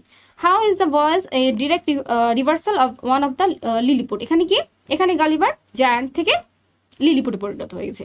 What animal carries Gulliver to the palace roof? Monkey. এই যে বললাম animal গুলো কিভাবে ওকে explore করছে। What does Gulliver offer to teach the king which horrifies him? How to make and use gunpowder. Gunpowderটা খেয়াল রাখবেন। After hearing about Europe, what does the king conclude about humanity? They are most pernicious race of little odious vermin. What do the physical flaws of the beautiful Brobdingnagian ladies represent when they seen upon close? এই যে মানব বললো যে physical stature এবং mental moral স্ট্রেচারের যে পার্থক্য, এখানে কিন্তু এটা চলে আসে। The magnified moral and physical flaws of humanity. Unlike the corrupt Lilliputians, what is the king of Brobdingnagian's government based on? Reason, common sense, and justice. It's important. এটা কিন্তু একদম সরাসরি ইংল্যান্ড সোসাইটিকে সেটেল করা বা মানব সমাজকে সেটেল করা যে আমাদের গভর্নমেন্টের মধ্যে এই জিনিসগুলোর অভাব। How does Gulliver eventually leave Brobdingnag and eagle? ইগলটা মনে রাখবেন। হোয়াট, এখানে কিন্তু অনেকগুলো অ্যানিমেল আছে, এই প্রত্যেকটা অ্যানিমেলের রোলগুলো মনে রাখলে হবে। Who rescues Gulliver from the ocean? An English ship captain. Upon returning to England, how does Gulliver perceive normal sized people? আপনি যখন অনেক বড় বড় কিছু অনেক বিরাট দেখবেন, তাহলে আপনার কি হবে, বাকি সব ছোট লাগবে। এখানেও তাই হয়েছে, এবং এত বড় মানুষগুলোর সামনে তাকে কথা বলতে হতো জোরে, এবং তার সব জিনিসপত্রগুলোও কিন্তু ব্যবহার করতে হতো কষ্ট করে, তাকে সিঁড়ি বেয়ে উঠতে হতো। তো এই জিনিসটাকে অ্যাকাস্টমড হতো, তার একটু সময় লেগেছিল। How does Gulliver end up in Brobdingnag? His ship is wrecked in a storm. এটা ফার্স্ট ওয়ানে অলরেডি পেয়ে গেছি। He is abandoned by his shipmate. এটা আপনারা কিওয়ার্ডটা অলরেডি পেয়ে গেছেন। The most significant physical characteristics of the Brobdingnagians is that they are extremely beautiful, covered in fur, enormously giant, able to fly. Find the keyword. Who first discovers the tiny Gulliver in a cornfield? এটা কিন্তু আমরা already বলে ফেলেছি, কে, ফার্মারের একজন workman. Who becomes Gulliver's primary caretaker? Caretaker Glumdalclitch. এটা দিলে আমরা কি পেয়ে যাই, আমরা পেয়েছি কিন্তু কে পেয়েছে, ফার্মার, তাহলে ফার্মার রিলেটেড কেউ কিওয়ার্ড। আর কেয়ারটেকার আমরা কিন্তু লিটল, যে কেয়ারটেকার সে তাকে কিন্তু সে লিটল বলেছে, তো ওয়াইফ তো কখনো লিটল হবে না, ওখানে অলরেডি পাওয়া যাবে যে ফার্মার্স ডটারই হবে। How does the farmer Gulliver's first master exploit him? এটাও বলেছি যে প্রথমে এক্সিবিশন করেছিল। Who eventually buys Gulliver from the farmer? The queen. In a reversal of his first voyage Gulliver is now, এর আগে সে ছিল জায়ান্ট এবং লিলিপুটস, তাও শি ইজ লিলিপুট এবং দ্য জায়ান্টস। আচ্ছা, আরো কিছু এমসিকিউ আছে, একটু স্কিপ করে গেলাম সময়ের জন্য। এবার আসা যাক পার্ট 3-তে। এ ভয়েস টু লাপুটা, বালনি বারবি, লুগনা, গ্লামডাব দ্বীপ অ্যান্ড জাপান। এখানে জাপান ছাড়া বাকি সবগুলো কিন্তু fiction. A voice is a collection of visits of several bizarre islands and serves as a satire of impractical intellectual pursuits and limits of human understanding. এখানে কিন্তু intelligence, reasons এবং science এই তিনটিকে স্যাটার করা হয়েছে, কারণ এখানে প্রত্যেকটা আলাদা আলাদা। এবং এটাকে একটু সমালোচনা করা হয় যে voyage three is a little bit disharmonious, কিন্তু আসলে এটারও একটা কারণ ছিল, কারণ ওখানে এক ধরনের কি বলবো সামাজিক, রাজনৈতিক, ধর্মীয় সমালোচনা করা হয়েছে, পরবর্তীতে মানুষের মোরালিটিকে সমালোচনা করেছে, এখানে রিজনিংকে সমালোচনা করা হয়েছে। এবং সেই সাথে আমরা কিন্তু দেখি ইংল্যান্ড সোসাইটির যে বৈজ্ঞানিক দিকগুলো সেগুলোকেও সমালোচনা করা হয়েছে, মানে রিজনিংয়েও যে সমস্যা সেগুলোকে দেখানো হয়েছে। Gulliver first visits the floating island of Laputa. প্রশ্ন, what is the floating island mentioned in Gulliver's Laputa? Inhabited by the intellectuals who absorb in abstract theories that they are completely disconnected from reality. এরা কি করে, এরা এত বেশি absorb থাকে যে এদের ফ্ল্যাপার দিয়ে পেছনে বাড়ি দিতে হয়, বাড়ি দিয়ে দিয়ে তাদের জানাতে হয় তাদের ওয়াইফদের সাথে তাদের কোনো সম্পর্ক নেই। তো এর যে ইন্টেলেকচুয়ালদের অ্যাবসার্ডিটি সেটাকে দেখানো হয়েছে, এবং সেটার সাথে ফ্ল্যাপার কি মিন করছে, রিয়েলিটির সাথে যে তাদের ডিট্যাচমেন্ট সেটা। Below on the continent of Balnibarbi, he sees the disastrous real world consequence of these impractical ideas as projects like extracting sandberries from cucumber. আচ্ছা, এখানে যদি প্রশ্ন আসে কোন ধরনের অ্যাবসার্ড সাইন্টিফিক রিসার্চ হচ্ছিল, যে এক্সট্রাক্টিং সানবেরিজ অফ কিউকাম্বার। এখন বালনিবার্বি যেটা লাপুটার নিচে ছিল, যেটা হচ্ছে লাপুটার উদ্ভট চিন্তা ভাবনার জন্য ক্ষতির সম্মুখীন হচ্ছিল, সেটা রিপ্রেজেন্ট করছে আয়ারল্যান্ডকে। আয়ারল্যান্ড হচ্ছে ইংল্যান্ডের বিভিন্ন এক্সপ্লয়টেশনের জন্য মূলত এই জিনিসটাকে সাফার করছিল। It had ruined the land on Gladabdrib, the island of sorcerers. এটা আসবে যে গ্লাবডাবড্রিবের ইনহ্যাবিটেন্টস কারা, তারা হচ্ছে sorcerers. Gulliver speaks about the ghost of historical figures, learns the lies of history. ওখানে হিস্ট্রি সম্পর্কে কি জানানো হয়, যে হিস্ট্রিতে সবই মিথ্যা কথা। In Lugnac, he meets the miserable Stolberg who are immortal but continue to age, exposing the folly of wishing for eternal life without eternal folly. এটাও সায়েন্সের ইমর্টালিটি, মানুষের যে ইমর্টালিটি চাওয়ার যে ইচ্ছা সেটাকে স্যাটার করা হয়েছে। তাহলে এখানে প্রত্যেকটা জিনিসের আলাদা আলাদা একটা স্যাটারিক্যাল দিক আছে। লাপোটা কি, লাপোটা হচ্ছে উড়ন্ত আইল্যান্ড, এটা একটা ম্যাগনেট দিয়ে রাখা হয়েছে, এবং এখানে যে ইন্টেলেকচুয়ালগুলো তারা একেবারেই রিয়েল ওয়ার্ল্ড থেকে ডিটাচড, উদ্ভট সব চিন্তাভাবনা, উদ্ভট সব সাইন্টিফিক গবেষণা করছে, ফলাফল ভোগ করছে কে, বালনিবার্বি। এবং আমরা ওখানে পাই, ওখানে একজন রিয়েল যারা চিন্তাভাবনা করে ওরকম একজন লর্ডকে পাই, তাকে কিন্তু খুব এক্সপ্লয়েট করা হচ্ছে, কোণঠাসা করা হয়েছে, কারণ সে রিয়েল প্রজেক্ট চাচ্ছে, মানে রিয়েল যে কমন সেন্সের অধিকারী তারা কিভাবে এইসব অ্যাবসার্ড জায়গাগুলোতে কোণঠাসা হয়ে যায় সেটাও দেখানো হচ্ছে। লুগনাক, গ্লাবডাবড্রিবের মধ্যে একই রকম সরসেরাস এবং হিস্ট্রির যে ভুল দিকগুলো সেগুলো দেখানো হয়েছে। সবার শেষে জাপান দিয়ে শেষ হয়। ক্যারেক্টার যথারীতি লেভেল গ্যালিভার, এখানে কিন্তু ওকে আমরা একটা ফিলোসফিক্যাল পার্সপেক্টিভ দেখি, এখানে জাস্ট কিউরিয়াস রেশনাল অবজার্ভ ছাড়া সে আর তেমন কিছু করে না, কোনো কিছুর সাথে এখানে কিন্তু তার কোনো কাজ ছিল না। ইনহ্যাবিটেন্টস অফ লাপুটা, লাপুটার মধ্যে ছিল হচ্ছে লাপুটিয়ান্স যারা ইন্টেলেকচুয়াল আইল্যান্ডে, এবং বলে ফেলেছি ফ্ল্যাপার ওই একই রকম। লর্ড মুনাডি একটু খেয়াল করবেন, sensible nobleman of Gulliver's guide who is an outcast for using practical method. Lord Munodi, উনি কোথাকার, Balnibarbi. The projectors of the land of grand একাডেমির যে সাইন্টিফিক প্রজেক্টগুলো সবগুলো হাস্যকর, এবং এগুলো কিন্তু বিভিন্নভাবে এক্সপ্লোর করছিল নিচের অংশটুকু।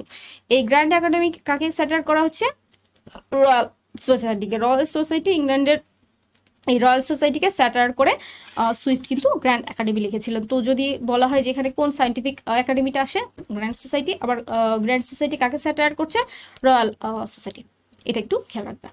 Inhabitants of Glubbdubdrib, island of sorcerers. What is the island of sorcerers? গ্লাবডাবড্রিব।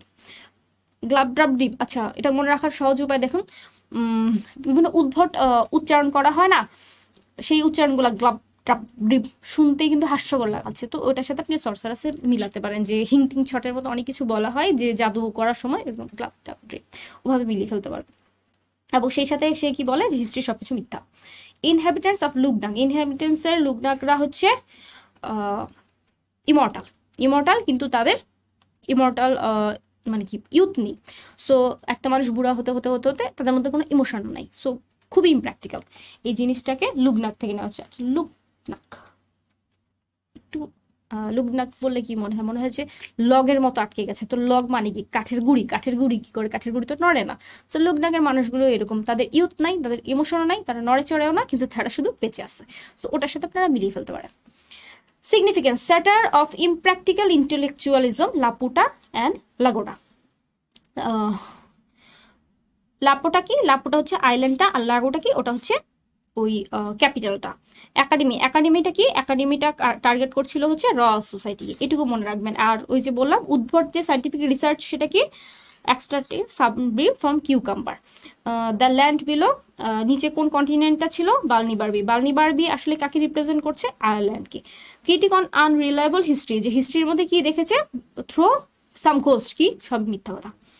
Deconstruction of desire for immortality, immortality কারা চাচ্ছে বা ইমর্টাল কারা? স্টারবার্গস। স্ট্রালবার্গ, এটা মনে রাখার জন্য স্টার, যে এটা মনে রাখতে পারেন যে স্টাররা ইমর্টাল, তাদের কাজের জন্য ইমর্টাল, মহাতারকা, সেই হিসেবে আপনারা মনে রাখবেন যে স্টার মরে না বা স্টারের কাজ মরে না, সেই হিসেবে তারা হচ্ছে ইমর্টালদের অংশ।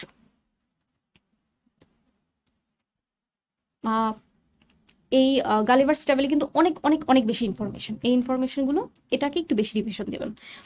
What is the name of the flying land Gulliver visits? Laputa. How is the island of Laputa able to fly and move? By using a giant powerful magnet. What are the intellectual elites of Laputa completely obsessed of? Abstract, mathematician এবং music. দেখেন দুইটা বিপরীত জিনিস, mathematics এবং music, এবং এমনকি তাদের ঘর বাড়ি সবকিছু কিন্তু ম্যাথমেটিক্যাল বা জিওমেট্রিক্যাল বিভিন্ন শেপ আকারে। এবং তারা কি করে? তারা এত বেশি অবজার্ভ, তাদের ফ্ল্যাপার দিয়ে পিটিয়ে পিটিয়ে রিয়েল লাইফে নিয়ে আসা হচ্ছে। Why do Laputan servants carry flapper? এই ফ্ল্যাপার থেকে প্রশ্ন আসলেও আসতে পারে। এটা কিন্তু ইন্টেলেকচুয়ালদের, রিয়েল লাইফ থেকে যারা খুব ডিভোট তাদেরকে বোঝানো হচ্ছে, আপনারা অন্য কারোর সাথে রিলেট করেন না। To gently hit their masters to bring their attention back to the real world. What is the name of the ruined country of the ground below Laputa? Balnibarbi. Balnibarbi সরাসরি বাল্ব। আচ্ছা, বালনিবার্বিরা বাল্বের সাথে মিলাইতে পারেন যে বাল্ব কি? বাল্ব হচ্ছে গাছের যে বাল্বগুলো, সেগুলো যদি আমরা প্রথম থেকে খুব চাপ দিই সেটা কিন্তু ধ্বংস হয়ে যাবে। বালনিবার্বিও একই অবস্থা। এবং এখানে কিন্তু সানবিন আছে কিউকাম্বার থেকে, তো কিউকাম্বারও তো একটা গাছ, ওখানের সাথে আপনারা বাল্ব মিলাবেন, বাল্ব মিলাইলে ওটার সাথে মিলাতে পারবেন যে ওটা ধ্বংস হয়ে গেছে। সো এভাবে আপনাকে মনে রাখতে পারেন। Why is the land of Balnibarbi in such a state of decay? Because of the people abandoned proven farming method for absurd theoretical project. রিয়েলিটির জন্য তারা মূলত ধ্বংস হয়ে যাচ্ছে। What is the name of the research centre in the city of Lagado? Grand academy of Lagado. Grand academy of Lagado satirizes royal academy. What is the most famous ridiculous project at the academy? এই যে বললাম, extract, সানবিন and cucumber. এবার এই প্রশ্নগুলো MCQ আকারে আসুক, যেভাবে ঘুরিয়ে ঘুরিয়ে আসুক, শুধু কি ওয়ার্ডগুলো মনে রাখলে আপনার ভুল হওয়ার সুযোগ নেই। The Academy of Lagado is swift satire of what real institution? Royal Society of London. On the island of Glubbdubdrib, what can the governor do? He is a sorcerer who can summon the ghost of the dead. What does Gulliver learn from speaking to the ghost of historical figure? The recorded history is full of lies. What is history? History is full of lies. That modern humans are inferior to the ancestors.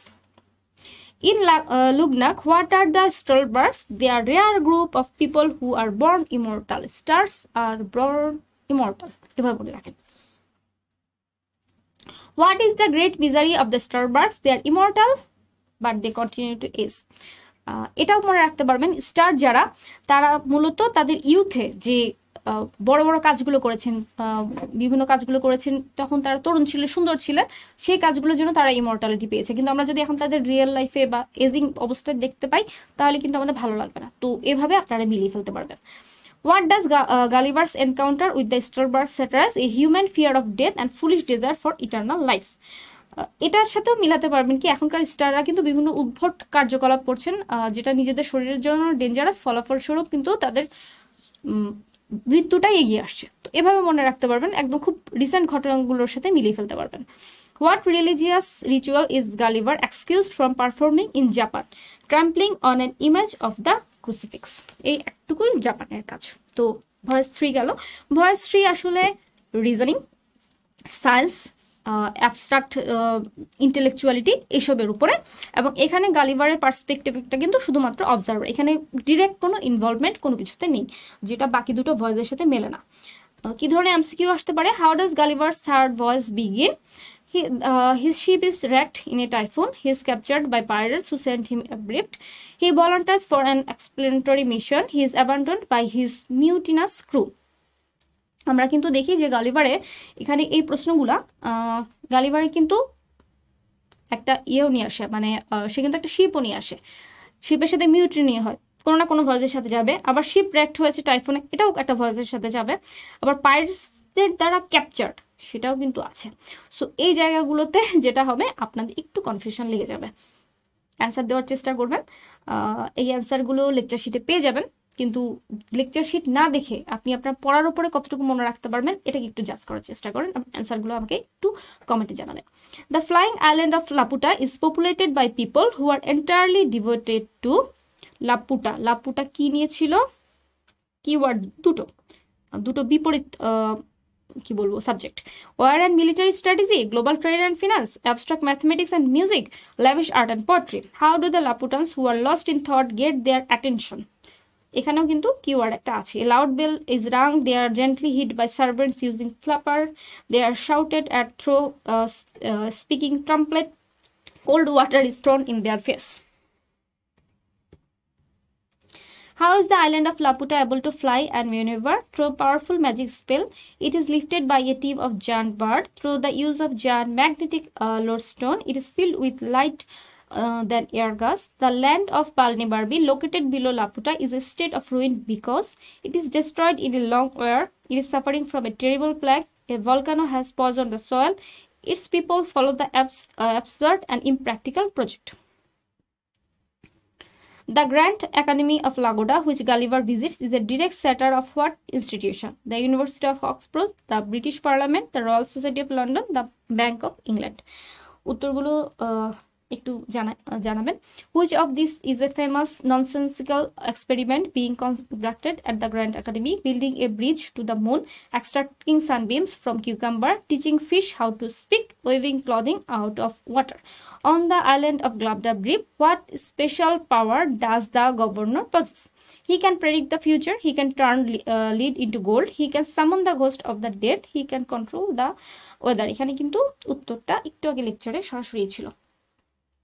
What is the great lesson Gulliver learns from speaking with the ghost of historical figure? The modern people are far more intelligent than their ancestors.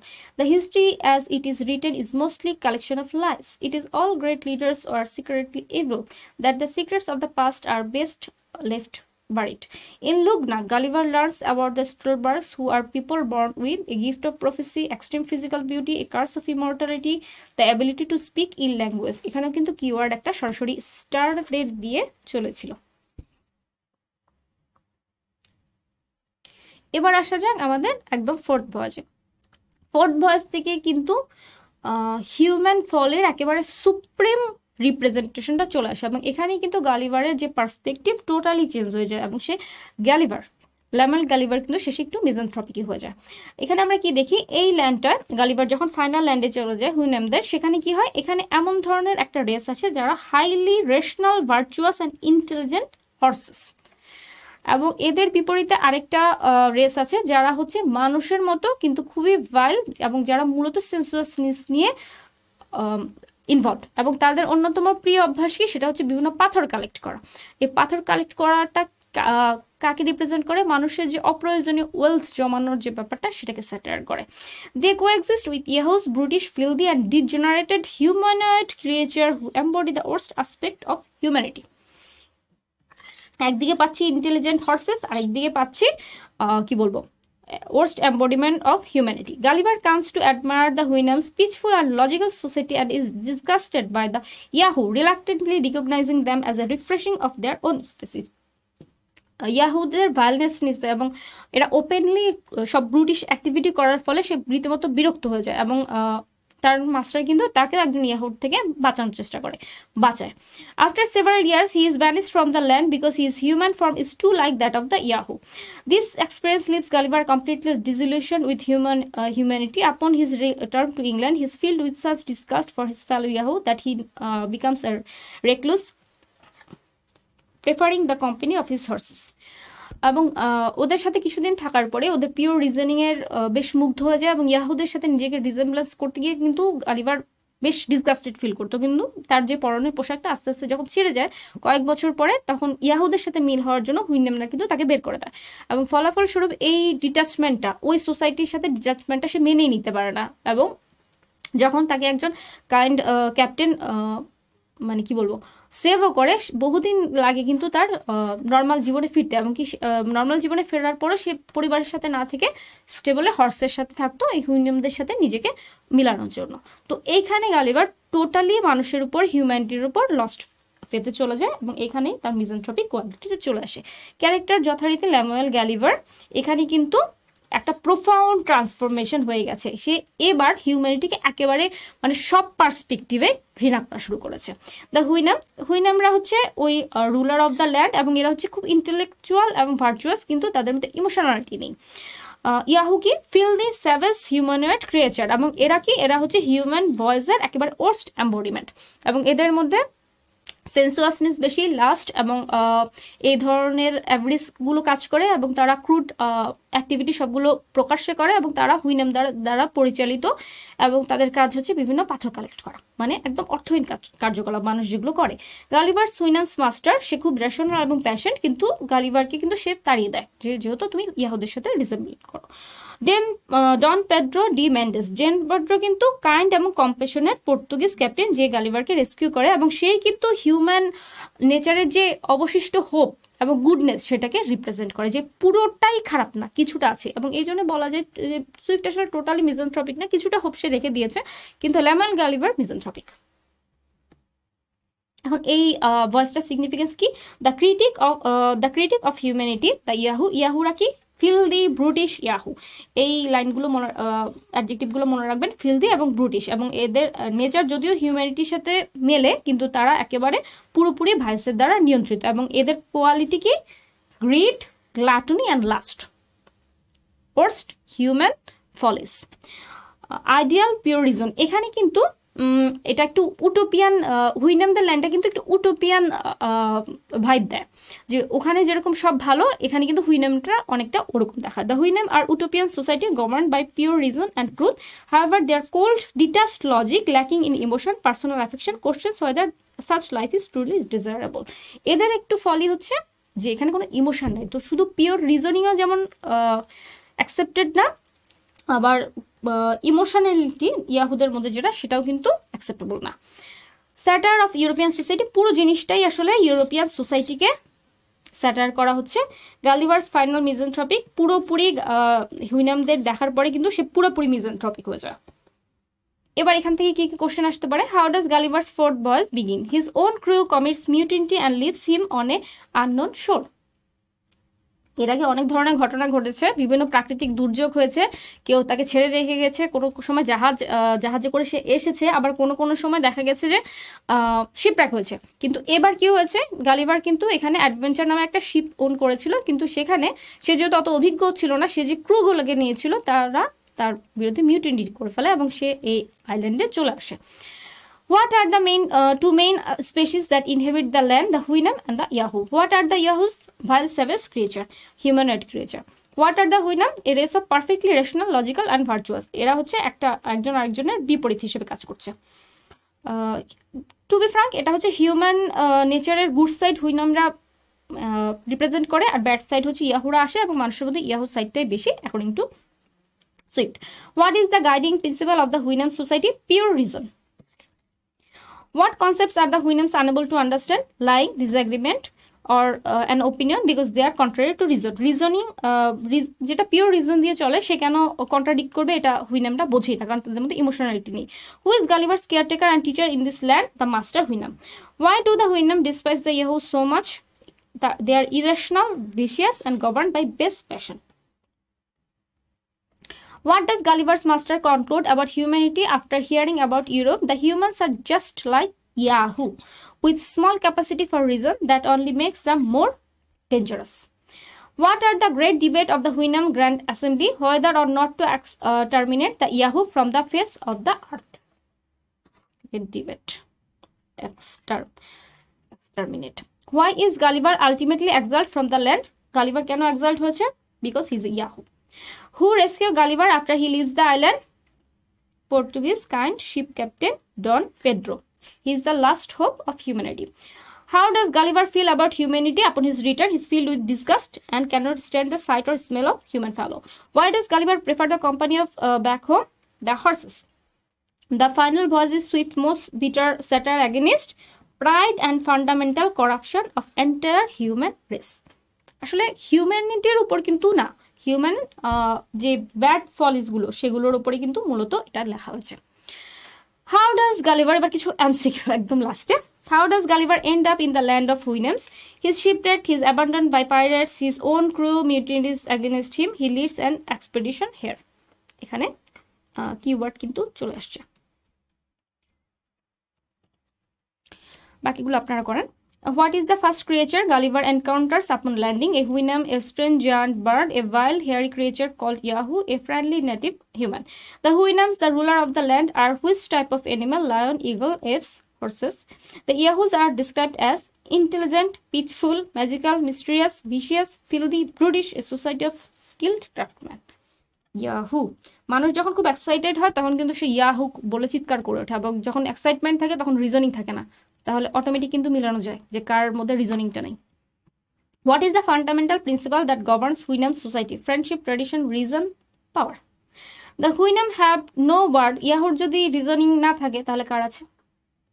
The Houyhnhnms have no word in their language for concepts such as love, joy, sadness, lies, evil, opinion, work, food, sleep, the past of the future. How does Gulliver's master Houyhnhnm view Gulliver at first? As a superior, more intelligent type of Yahoo, as a dangerous monster, as a god from another world, as an amusing but foolish animal. When Gulliver describes European society, his master is most shocked about the existence of money and greed, the brutality of war and the reason for it, the dishonesty of lawyers, all of this above. According to Gulliver's master, what is the only purpose of reason in a European Yahoo? To appreciate beauty and art, to seek truth and justice, to make their natural vices even worse, to invent new technology. The Yahoos are obsessed with finding and hoarding what? এটা কিন্তু আমি lecture already mention করেছি। The best food, colorful flowers, shiny useless stones, the softest animal skin. এবার কিছু quotation, এই কোটেশনগুলো একটু দেখে যাবেন, পার্সপেক্টিভ এবং কনটেক্সট দেওয়াই আছে লেকচার শিটে, এখানে সবগুলো পড়বো না। On the absurd qualification of political officers, এটা হচ্ছে একদম পার্ট 1 বা ভয়েস 1 এ আছে। Whoever jumps the highest without falling succeeds in the officer, rope dancing. It is computed that 11,000 persons have at several times suffered death rather than submit to break their eggs at their smaller end. মানে কত trivial ব্যাপার নিয়ে ওয়ারগুলো হয়। এইটা কিন্তু খুব important একেবারে। Part 2a. I cannot but conclude the bulk of your natives to be the most pernicious race of little odious vermin that nature ever suffered to crawl upon the surface of the earth. কে বলেছে, কাকে বলেছে? তো যাই হোক, বাকি কোটেশনগুলো সব দেওয়া আছে, আর বেশি পড়লাম না। এখন পুরো ভয়েস চ্যাপ্টার মেইন থিমগুলো কি কি? Human Fali and pride, politics and government, science and reason. Human Fali and pride voice 1, Politics and Government, voice 1 and 2. Science and Reason, voice 3. The Limits of Human Understanding, এটা আসলে সবগুলোর সাথে যায়, তবে voice 3 এর সাথে বেশি যায়। The Individual versus Society, এটা মোটামুটি সবগুলোর সাথে যাচ্ছে। এবার কিছু কোশ্চেন, যে কোশ্চেনগুলো আপনাদের একদম ভয়েস 4টা থেকে 4টা স্যাম্পল কোশ্চেন জাস্ট দিয়ে দিয়েছি। What is the primary reason for the war between Lilliput and Blefuscu? Lilliput আর ব্লেফস্কুদের এত, এই যে একটু আগে কোটেশনে বললাম, এতগুলো মানুষ যুদ্ধ করছে কেন? ডিমের জন্য, ভাবা যায়। A dispute over territorial water, the correct way to break an egg. The, এখানে কিওয়ার্ড কি? এগ। যখনই এগ পাবেন যুদ্ধের সাথে মিলিয়ে ফেলবেন, আর পড়ার দরকার নাই। In the land of Brobdingnag, who becomes Gulliver's primary caretaker, refers to him Grildrig. এই গ্রিলড্রিক প্রাইমারি কেয়ারটেকার। হু, ঠিক আছে। এখানে আমরা ফার্মারকে জানি, আর ফার্মারে আমরা বলেছি লিটল নার্স যে কেয়ারটেকার করে, তাহলে ডটার। গ্লামডাম ক্লিচ।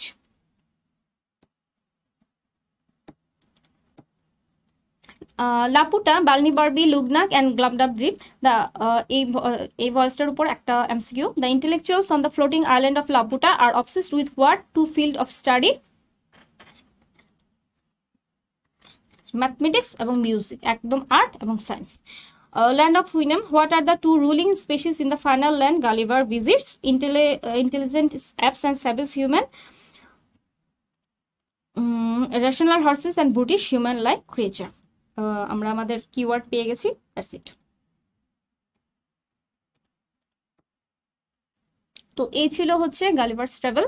গালিভার্স ট্রাভেল থেকে মোটামুটি যেহেতু এটা একটা পলিটিক্যাল স্যাটার এবং বলা যায় একেবারে ওভারঅল স্যাটার, শুধু পলিটিক্যাল স্যাটার না, পলিটিক্যাল স্যাটার, হিউম্যান ক্রিয়েচারের স্যাটার, হিউম্যান নেচারের স্যাটার, সব কিছু মিলিয়ে।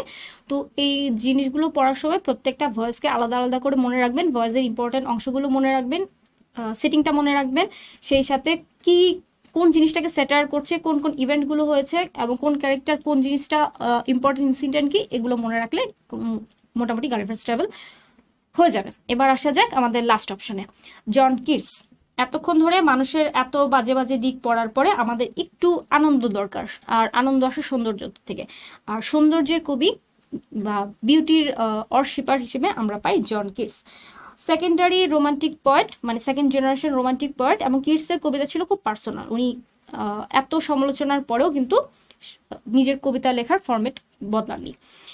জন কিটসের ওভারভিউ যথারীতি বায়োগ্রাফি, কিছু মেজর ওয়ার্ক এবং সেই সাথে ওনার যে ওর্সগুলো আছে, যেহেতু সিলেক্টেড ওর্স আমরা 3টা ওর্ড নিয়ে কাজ করব। জন কিটস মাত্র 25 বছর বয়সে কিন্তু মৃত্যুবরণ করেন। জন্মগ্রহণ করেছিলেন October 31, 1795, ফেব্রুয়ারি 23, 1821 উনি মারা যান। কিন্তু ইংরেজি লিটারেচারে, যদি এখন ইংলিশ লিটারেচারে 5 জন কবিকে নিয়ে আসা হয়, এই ভদ্রলোক কিন্তু আসবেন, কিন্তু জীবন দশায় কিন্তু প্রচন্ড ক্রিটিসাইজ হয়েছেন। তাকে বলা হতো ভালগার ফোকনারি পডস্টার, এবং এত বেশি ক্রিটিসাইজ হয়েছেন যে ওনার মৃত্যুতে শেলি কিন্তু বিশ্বাস করতেন যে এই ক্রিটিকদের সমালোচনা সহ্য করতে না পেরে কিটস মারা গিয়েছিলেন। কিন্তু রিয়েলিটি হচ্ছে তার ভাইয়ের মৃত্যুর পর তিনি নিজেও টিউবারকিউলোসিসে আক্রান্ত হয়ে রোমে মারা গিয়েছেন 25 বছর বয়সে। এবং উনি কি জন্য বিখ্যাত? উনি ফিজিশিয়ান বা মেডিসিন ছেড়ে পোয়েট্রিতে মনোনিবেশ করেছেন। এই প্রশ্নটা আসতে পারে যে উনি কি আগে কি ছিলেন, পরবর্তীতে কি নিয়ে এসছেন। এবং কিটস কোন কবি? Poet of beauty, romantic poet এবং পয়েট অফ বিউটি। এবং সেই সাথে ওনার সাথে কি যায়? হেলেনিজম। কারণ হেলেনিজম অন্যদের সাথে একটু অমিল হচ্ছে, শুধু নেচার না বরঞ্চ ক্লাসিক্যাল ইনফ্লুয়েন্স থেকেও কিন্তু জন কিটসের কবিতা অনেক বেশি ইনফ্লুয়েন্সড। জন কিটসের একটা বিখ্যাত এপিটাফ উনি নিজে লিখে গিয়েছিলেন যে ওনার মৃত্যুর পরে কোনো স্মৃতি থাকবে না। Here lies one whose name was writ in water. John কিটসের গ্রেট ওয়ার্কগুলোর মধ্যে আছে 1819-এ ওনার সিরিজ অফ 6টা ওড, এবং এই ওডগুলোর মধ্যে আমরা 3টে ওড নিয়ে মেজর ওয়ার্ড নিয়ে কাজ করবো, কারণ এই 3টা ওডই ন্যাশনাল ইউনিভার্সিটিতে বারবার আসে। তো এই 3টা ওড নিয়ে এমনিতে প্রশ্নও বেশি আসে। আমরা কাজ করবো ode to nightingale, ode on a Grecian urn এবং ওড অন মেলানকলি। আর 3টে ওডের নাম আছে ode to Psyche, ode to autumn, sorry আরেকটা আমি স্কিপ করে গেছি। তো মোটামুটি বাকি ওডগুলো খুব একটা দরকার নেই। কি aspects of Keats Hellenism? Hellenism কিটসের মধ্যে খুব বেশি আসবে, বিশেষ করে যখন আমরা ode on a Grecian urn পড়বো। তো মিথোলজি এখানে একটা সোর্স হিসেবে কাজ করে, ideal of beauty, influence of Greek art, unique blend of romanticism, classicism, nature and perfection. প্রথম ওডটায় চলে আসি, ode to a nightingale and escape into immortality. Ode to a Nightingale, written in the spring of 1890, is a deep meditation on the conflict between the pain-filled reality of human existence and the seemingly eternal joyous world of the Nightingale. এই কবিতাটা কিন্তু খুব joyfully লেখা। নাইটিঙ্গেলের গান শুনতে শুনতে, real ইনস্টিটিউটের উপর নাইটিঙ্গেলের গান শুনতে শুনতে কবির মনে হয়েছিল যে এই ধরনের গান শুনতে শুনতে যদি আমি মারাও যাই, আক্ষেপ শুধু এটুকুই যে আমি গানটা শুনতে পারবো না। এবং নাইটিঙ্গেলের ওয়ার্ল্ডটা কিন্তু স্কালারের ওয়ার্কের মতোই একই রকম, যে এটা খুব জয়ফুল ওয়ার্ল্ড, একেবারেই মানে আনঅ্যাডাল্টারেটেড। এবং এখানে যে সোর্সগুলো, ওর গানের যে সোর্সগুলো, সেগুলো খুব লফটি। এই পুরো কবিতাটার ব্যবহার করা হয়েছে রিচ সেন্সুয়াস কিছু ইমেজারি।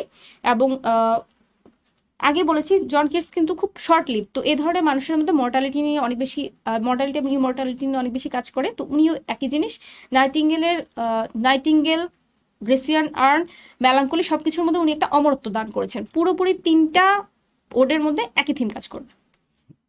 এবং সেই সাথে বিউটি, যেহেতু উনি পয়েট অফ বিউটি। এবার কবিতার থিম সম্পর্কে আসা যাক, দ্য পোয়েমস জার্নি। এখানে কিন্তু এস্কেপিজমটাও আসে, and escape into immortality. The ode follows the speaker's emotional and imaginative journey as he listens to the song of a nightingale in a dark forest. The beautiful melody provokes a profound and mentoring meditation on the time, death, and beauty and human suffering. Theme. মূলত এই গানগুলো ওনাকে বোঝাচ্ছিল যে আমাদের human সোসাইটির মধ্যে এত দুঃখ কষ্ট সবকিছু আছে, কিন্তু নাইটিঙ্গেলের গানে কিছুই নেই। এই জন্যই তার গানটা এত বেশি lofty. A state of numbness, এবং কবির মনে হয়েছিল যে এ ড্রাউজি নামনেস পেইন, যে এই গান শোনার পর এমন একটা নাম পেইন হচ্ছিল, মনে হচ্ছিল যে সে ওয়াইন খেয়ে ফেলেছে, কিন্তু সেটা মূলত ওয়াইনের জন্য না, টু হ্যাপিনেস, যে হ্যাপিনেসটা নাইটিঙ্গেল গানের মধ্যে এসেছিল। এবং এখানে যদি প্রশ্ন আসে যে কোন পয়জনের কথা এসছে, পয়জন হেমলক। কোন ফরেস্টে গানটা শুনেছেন? Dark forest. Longing for escapism, in which word escapism is found? Ode to Nightingale. The speaker earns to escape the human world of suffering. Human ওয়ার্ল্ডে অনেক বেশি সাফারিং, এখানে আমরা একজন আরেকজনকে দেখি, একজন আরেকজন কষ্ট পাচ্ছে, গ্রোনিং করছেন, এবং মনে হয় যে এখান থেকে চলে যায়। Fade, far away, dissolve and quite forget, এটা কি? এস্কেপিজম। এবং কিভাবে যেতে চান? However he quickly rejects the idea in favour of the viewless wings of poesy. কিভাবে এই হিউম্যান ওয়ার্ল্ড বা রিয়েল ওয়ার্ল্ড থেকে কবি যেতে চান? কবিতার ডানাহীন কবিতা দিয়ে। এবং কোথায় যেতে চান? নাইটিঙ্গেলের সাথে জয়েন করতে চান, the world of the nightingale. আর এখানে কিন্তু একটা কন্ট্রাস্ট আছে, হিউম্যান ওয়ার্ল্ড এবং নাইটিঙ্গেল ওয়ার্ল্ডের কন্ট্রাস্ট। সেটা কি? Transported by his imagination the speaker find himself in the bird's dark enchanted world, unable to see the flower, he relies on his other senses to identify them as in embalmed darkness. নাইটিঙ্গেলের গানটা কিন্তু এমন একটা চমৎকার জাদুময় জগৎ থেকে এসেছে, মনে হচ্ছে মানুষের জগতে যে গ্রোনিং এজ কিছুই নাই, এবং এই জন্য ওর যে গানের সোর্সটা সেটা অনেক বেশি লফটি। কিন্তু কবি যে জগৎ থেকে বিলং করে সেইখানে এই লফটিনেসটাই নেই, এই আনন্দটাই নেই, ফলাফলস্বরূপ তার মানে যে ইন্সপিরেশন সেটা অত বেশি লফটি না। তাই কবির মনে হচ্ছে নাইটিঙ্গেলের গানের সাথে ওখানে চলে যেতে। কন্টেম্পলেশন অফ ডেথ, ওনার কবিতার মধ্যে কন্টেম্পলেশন অফ ডেথ অনেক বেশি আসে। In his heightened state the speaker contemplates the idea of death, finding in strangely alluring. He feels it would be a rich experience to seize upon the midnight with no pain. ওনার মনে হচ্ছিল যে নাইটিঙ্গেলের গান শুনতে শুনতে, এই গানটা শুনতে শুনতে যদি মারাও যায় কোনো দুঃখ থাকবে না। তাহলে ওড টু নাইটিঙ্গেলের মেন থিমটা হচ্ছে নাইটিঙ্গেলের গান শুনতে শুনতে কবির মধ্যে এমন একটা চমৎকার আবেশ তৈরি হয়েছে, এবং সে মিলাচ্ছিল, কন্টেম্পলেট করছিল যে মানব জীবন এবং এই জীবনের নাইটিঙ্গেলের জীবনের পার্থক্য এবং জন্ম মৃত্যু, মর্টালিটি ফিলোসফিক্যাল কনসেপশন নিয়ে মেডিটেট করছিল, এবং মনে হচ্ছিল যে ওই জগতে চলে যায়, এবং ওই জগতে যাওয়ার জন্য মৃত্যু যদি আসে, মৃত্যুর মাধ্যমে গেলেও একটাই আক্ষেপ যে সেই গানটা শুনতে পারবে না। The speaker then reflects on the timelessness of nightingale's song, আর মানুষের mortality. He declares the bird immortal, not because any single bird lives forever, but because its song has been heard throughout the history of the emperor, commoners like, even by the biblical figure of Ruth. The contrast sharply with the fleeting nature of human life. তো এরপরে হচ্ছে বার্ডের immortality এবং মানব সভ্যতার mortality, এবং সবার শেষে একটা ফরলোন শব্দটা দিয়ে কিন্তু কবির আবেশটা কেটে যায়, এবং শেষটা হয় একটা চমৎকার রেথরিক্যাল কোশ্চেন দিয়ে যে এই যে এতক্ষণ ধরে গান শুনছিলাম, এটা কি রিয়েলিটি নাকি এটা একটা ভিশন, ওয়াকিং ড্রিম। তো এই হচ্ছে কবিতার মূল অংশ আসলে খুব ছোট। নাইটিঙ্গেল গান শুনে মুগ্ধ হয়ে কবির এলিভেটেড চিন্তাভাবনা এবং শেষে রিয়েলিটিতে পদার্পণ, এবং দুটো ওয়ার্ল্ডের মধ্যে পার্থক্য। কি থিমগুলো কি? The pain of the human existence, the desire for escape, the nature of beauty, the relationship between life and art, mortality and immortality. এই ধরনের রিলেটেড যে কোনো কোটেশনের মাধ্যমে আসতে পারে, সরাসরি আবার এর মাধ্যমে কি বোঝাচ্ছে বা কবিতার থিম কি, এভাবে আসতে পারে। স্টাইলিস্টিক ফিচার, এটা কিন্তু হোরাশিয়ান ওডের মধ্যে কিন্তু কোনো ফিলোসফিক্যাল কনসেপ্ট চলে আসে, এবং স্ট্যাঞ্জাগুলো কি? 10 লাইন স্ট্যাঞ্জা। টোন হচ্ছে হাইলি ডাইনামিক, কারণ এখানে কিন্তু শিফট করছে। নাইটিঙ্গেলের গান শুনে ওনার মধ্যে একটা নামনেস পেইন চলে আসছে। সো প্রথমে ছিল মেলাঙ্কলিক, তারপরে কি রাপচারাস, তারপরে কন্টেম্পলেটিভ, চিন্তা করছিলেন জন্ম মৃত্যু নিয়ে, এবং সবার শেষে কিন্তু একটা আনসার্টেনিটি, আমি কি সত্যি শুনছিলাম নাকি এটা স্বপ্ন ছিল। এখন কি রেথরিক্যাল কিছু ডিভাইস আছে, অ্যাপোস্ট্রফি, কারণ সরাসরি নাইটিঙ্গেলকে উদ্দেশ্য করা বলা হচ্ছিল, যেটা অ্যাপোস্ট্রফি। বেশ কিছু সেন্সরি ইমেজ ছিল, আর ছিল কি কিছু রেথরিক্যাল কোশ্চেন যেটা দিয়ে শেষ হয়েছে। যে কোনো কোটেশন তুলে দিয়ে প্রশ্নটা করা হতে পারে। এখানে কিছু কোশ্চেন আছে, আমি সির্ফ দুটো করে অ্যান্সার দিয়েছি যাতে আপনাদের বেশি দেখাতে পারে। The nightingale songs represent immortal joy, human সরো।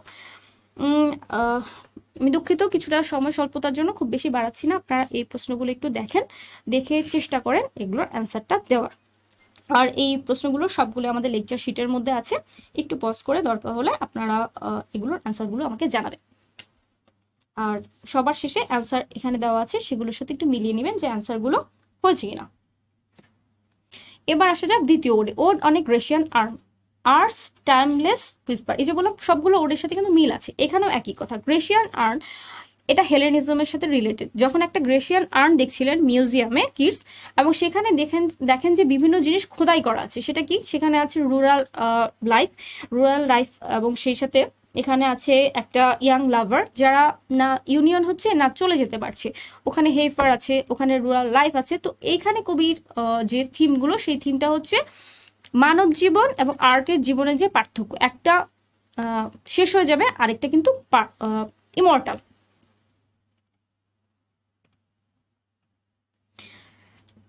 যথারীতি অ্যাপোস্ট্রফি দিয়ে শুরু। এখানে আর্নকে সরাসরি উদ্দেশ্য করে বলা হয়েছে এ সাইলেন্ট হিস্টোরিয়ান, এবং এখানে কি বলা হয়েছে, it's still unravished bride of quietness and foster child of silence and slow time, এবং সিলভার হিস্টোরিয়ান। আর্নটাকে বলা হচ্ছে এমনভাবে যে মনে হচ্ছে তুমি হচ্ছ সাইলেন্স এবং স্লো টাইম। এই আর্নটা নিঃশব্দ, কারণ আর্ন তো কথা বলতে পারে না, এবং স্লো টাইম যে সময়ের এখানে কোনো ইফেক্টই নেই, আর্ন রয়ে গেছে সময়ের হাত থেকে বেঁচে চলে গেছে। তো মনে হয় যে এ হচ্ছে আসলে ফস্টার চাইল্ড, সরাসরি বায়োলজিক্যাল চাইল্ড না, কিন্তু ফস্টার চাইল্ড। এবং সেই সাথে সিলভান হিস্ট্রিয়ান, হিস্ট্রিয়ান মানে কি, যিনি ইতিহাসবেত্তা, কিন্তু ঐতিহাসিক হলে উনি হচ্ছে সিলভান। সিলভান মানে রাস্টিক লাইফ বা উড রিলেটেড যে। তো এই জন্য প্রথমে সে গিয়ে বলছে যে ওদের মধ্যে এই আর্নটা তুমি হচ্ছে সাইলেন্স এবং স্লো টাইমের ফস্টার চাইল্ড, এবং সেই সাথে আনরাভিশ ব্রাইড অফ কোয়াইটনেস, এবং সেই সাথে সিলভান হিস্ট্রিয়ান। কেন, এই আর্নের মধ্যে পুরো লাইফগুলো সব কিছু রয়ে গেছে, পুরো রাস্ট্রিক লাইফ, ওখানে কাজগুলো মনে হচ্ছে যে হিস্ট্রিয়ানের মতো সেটাকে সাইলেন্টলি খোদাই করে রাখা হয়েছে। The paradox of আনচেঞ্জিং life, real life কিন্তু চেঞ্জ হবে, কিন্তু আর্নের যে লাইফটা যেটা আমরা সেকেন্ড এবং থার্ড স্টেঞ্জায় পাই সেটা কিন্তু চেঞ্জ নেই। এবং আমরা দেখি the speaker notes a young piper whose melodies are unheard therefore sweeter. এখানে একটা কোটেশন ইম্পর্টেন্ট, যে our unheard melodies are sweeter. এখানে আমরা দেখি যে এখানে একটা বোল্ড লাভার আছে, বোল্ড লাভারে কি করছে, যেখানে মেয়েটাকে পারসুইট করা হচ্ছে কিন্তু না তাকে পাওয়া যাচ্ছে না তাকে কিস করা যাচ্ছে। তো কবি এখানে সান্ত্বনা দিচ্ছেন কি, যে তুমি যেমন ফুলফিলমেন্টও পাচ্ছ না ইয়াং লাভার, কিন্তু তোমার প্রেমিকা কিন্তু তোমার থেকে চলেও যেতে পারছে না। এটার কারণ তিনি নিজে কিন্তু ফেনি ব্রাউনকে পাননি। এই যে লঙ্গিংনেসটা এবং সেই সাথে জীবনের স্বল্পতা সবকিছু কিন্তু, এবং সৌন্দর্য সবকিছু কিন্তু একসাথে ফুটে উঠেছে। The world outside the time. Fourth standard যার মধ্যে চলে আসে রিলিজিয়াস প্রসেশন, যে রিলিজিয়াস প্রসেশনটা সাইলেন্ট, এবং ওখানে আসলে কবি বলছেন যে কাউকে জিজ্ঞেসও করা যাচ্ছে না কি হচ্ছে, কিন্তু একটা সাইলেন্ট রিলিজিয়াস প্রসেশন আছে, এবং এটা মনে হচ্ছে টাইমলেস, কারণ এটা তো টাইম শেষ হচ্ছে না, পুরো শহরটা জনশূন্য, কিন্তু কি হচ্ছে কেউ জানতে পারছে না। মানে এই যে আর্নের যে লাইফটা সেটা একেবারে timeless. Arn's final lesson. In the final stanza, the speaker is overwhelmed by the Arns unable to tease us out of thought, as doth eternity. এই ইটার্নিটিটা হচ্ছে মূলত যে এখানে যা আছে সেটা একেবারে ইটার্নাল, যে লাইফগুলো খোদাই করা আছে, যেভাবে গাছটা আছে সেই গাছটা কখনো পাতা শূন্য হবে না, যে ইয়াং হেইফার আছে সে ওভাবেই থাকবে, ওই প্রসেশনটা ওভাবেই থাকবে, ইয়াং লাভার কেউ কাউকে ছাড়তে পারবে না। So that's the superiority of art over real life. Real লাইফের উপরে আর্টের এবং সৌন্দর্যের যে সুপিরিয়রিটি, সেটাই হচ্ছে এই কবিতার মূল উদ্দেশ্য। Important quotation, beauty is truth, truth beauty, that is all ye know on earth and all নিড টু নো। এটা কিন্তু বিসিএস এ কোশ্চেন আসছে, এবারও আসবে। এখানে থিমগুলো কি, art and immortality, nature of beauty, paradox of perfection. Stylistic feature একই রকম, এটাও হোরাসিয়ান ওড, এটার রাইম স্কিম হচ্ছে 5-10 লাইন স্টেঞ্জা, এবং এটা হচ্ছে একটা ফিলোসফিক্যাল মেডিটেশন, কারণ আর্নটাকে দেখে কিন্তু সে ফিলোসফিক্যালি মেডিটেট করছিল, এবং টোনটা কি, meditative, reverent and philosophical, lacking of emotional volatility of nightingale. নাইটিঙ্গেলকে দেখে যেরকম উচ্ছ্বসিত হয়ে গিয়েছিলেন সেখানে কিন্তু এটা না, এটা খুব শান্ত philosophical. The entire poem is an example of ekphrasis. Ekphrasis এটা কেন? কারণ এটা শুধুমাত্র কাউকে অ্যাড্রেস করেনি, এটা একটা আর্টকে অ্যাড্রেস করেছে, এই জন্য এটা একফ্রাসিস। এবং সেই সাথে অ্যাপোস্ট্রফি তো রয়েছে, এবং প্যারাডক্স আছে, আনহার্ড মেলোডিস আর সুইটার। তারপর কি আমরা এটা দেখছি, অ্যাফোরিজম তো আছে, কারণ aphorism beauty is truth, truth beauty, এটা একদম ম্যাক্সিম লেভেলের একটা প্রবাদ হয়ে গেছে। অ্যাফোরিজম বলতে সেই ধরনের কোটেশনগুলোকে বোঝায় যেই লাইনগুলোর মধ্যে জ্ঞান বত্তা এক ধরনের জ্ঞান রয়েছে এবং সেটা একটা চমৎকার ম্যাক্সিমে পরিণত হয়। এখানে কিছু যথারীতি এমসিকিউ দিয়েছি, চেষ্টা করবেন মেলানো। The art's final theme is art versus life or nature. The art is called the bride of quietness sorrow. Which melodies are sweeter, unheard ones, heard ones? The lover on the art can never kiss or leave. The figure on the art will never fade or move. The heifer is being led to sacrifice or pasture. The little town on the earth will always be empty or crowded. Cold pastoral suggest art is lifeless warm. তো যাই হোক, বাকিগুলো আপনারা দেখতে পাচ্ছেন, একটু মিলিয়ে নেবেন। আর প্রত্যেকটা কবিতা সম্পর্কে মোটামুটি 40-50টা করে এমসিকিউ রয়ে গেছে আপনাদের লেকচার শিটে। যত বেশি প্র্যাকটিস করবেন তত বেশি মনে থাকবে। যদি সুযোগ হয় মূল কবিতাটাও একটু পড়ে নেবেন। এবার আমাদের লেকচারের লাস্ট অংশ, ode on melancholy, the art of embracing sadness. আপনারা কি দেখতে পেরেছেন, 3টা কবিতার মধ্যে আর্টের সুপিরিয়রিটি এবং টাইমলেসনেস, ইমর্টালিটি, এটা কিন্তু অনেক বেশি এসছে, এবং সৌন্দর্যবোধ তো অবশ্যই অনেক বেশি এসছে। ওড অন মেলাঙ্কলি কিন্তু একটু ডিফারেন্ট। ওড অন মেলাঙ্কলি একটু অথরিটেটিভ টোনের ওড, এবং সেখানে কবি সরাসরি বলে দিয়েছেন কি করবেন কি করবেন না। যদি আপনি রিয়েল মেলাঙ্কলি বা দুঃখকে ফিল করতে চান, তাহলে জীবনের ছোট ছোট দুঃখের দ্বারা নিজের সেন্সকে নষ্ট করা যাবে না, আপনাকে লফটি জিনিসগুলোর উপরে ফোকাস করতে হবে। In Ode on Melancholy, one of his great odes of 1819, John Keats offers a surprising and profound piece of advice. Do not try to escape sadness, but rather embrace it by immersing yourself in beauty. The poem argues that melancholy is not an emotion to be dulled or forgetting, but it is a state that, when experienced fully, reveals the deepest truth, interconnected by joy, beauty, and transient nature of love. তো আপনি যখন real দুঃখ থেকে পালানো যাবে না, দুঃখকে যখন আপনি প্রকৃতভাবে অনুভব করবেন, তখনই আপনি রিয়েলিটি বুঝতে পারবেন, জয়, বিউটি এবং লাইফের যে ক্ষণস্থায়িত্বা বা লাইফের যে রিয়েলিটি, সেটা সম্পর্কে আপনি বুঝতে পারবেন। এবার আসা যাক একদম স্টেঞ্জা ধরে ধরে। এ ওয়ার্নিং অ্যাগেনিস্ট অবলিভিয়ন, কি করা যাবে না। The poem opens with a series of stern warning. The speaker urges the মেলাঙ্কলিক individual not to seek relief in poison or symbolic death. কোনোভাবে পয়জন নিয়ে বা মৃত্যুর মধ্যে মেলাঙ্কলি খোঁজা যাবে না, এটা খুব ট্রিভিয়াল কাইন্ড অফ মেলাঙ্কলি হয়ে যাবে। He warns against turning Lethe. এখানে প্রশ্ন আসবে কোন নদীর নাম আছে Lethe, the river of forgetfulness. এটা কিন্তু একটা classical reference in Greek mythology. Or to toxic plant like wolfsbane. এই ওলসবেন প্রশ্নটা কিন্তু এসেছে যে কোন ধরনের পয়জনের কথা আসছে। and deadly nurture. To do so, he argues what only draws the wakeful anguish of the soul.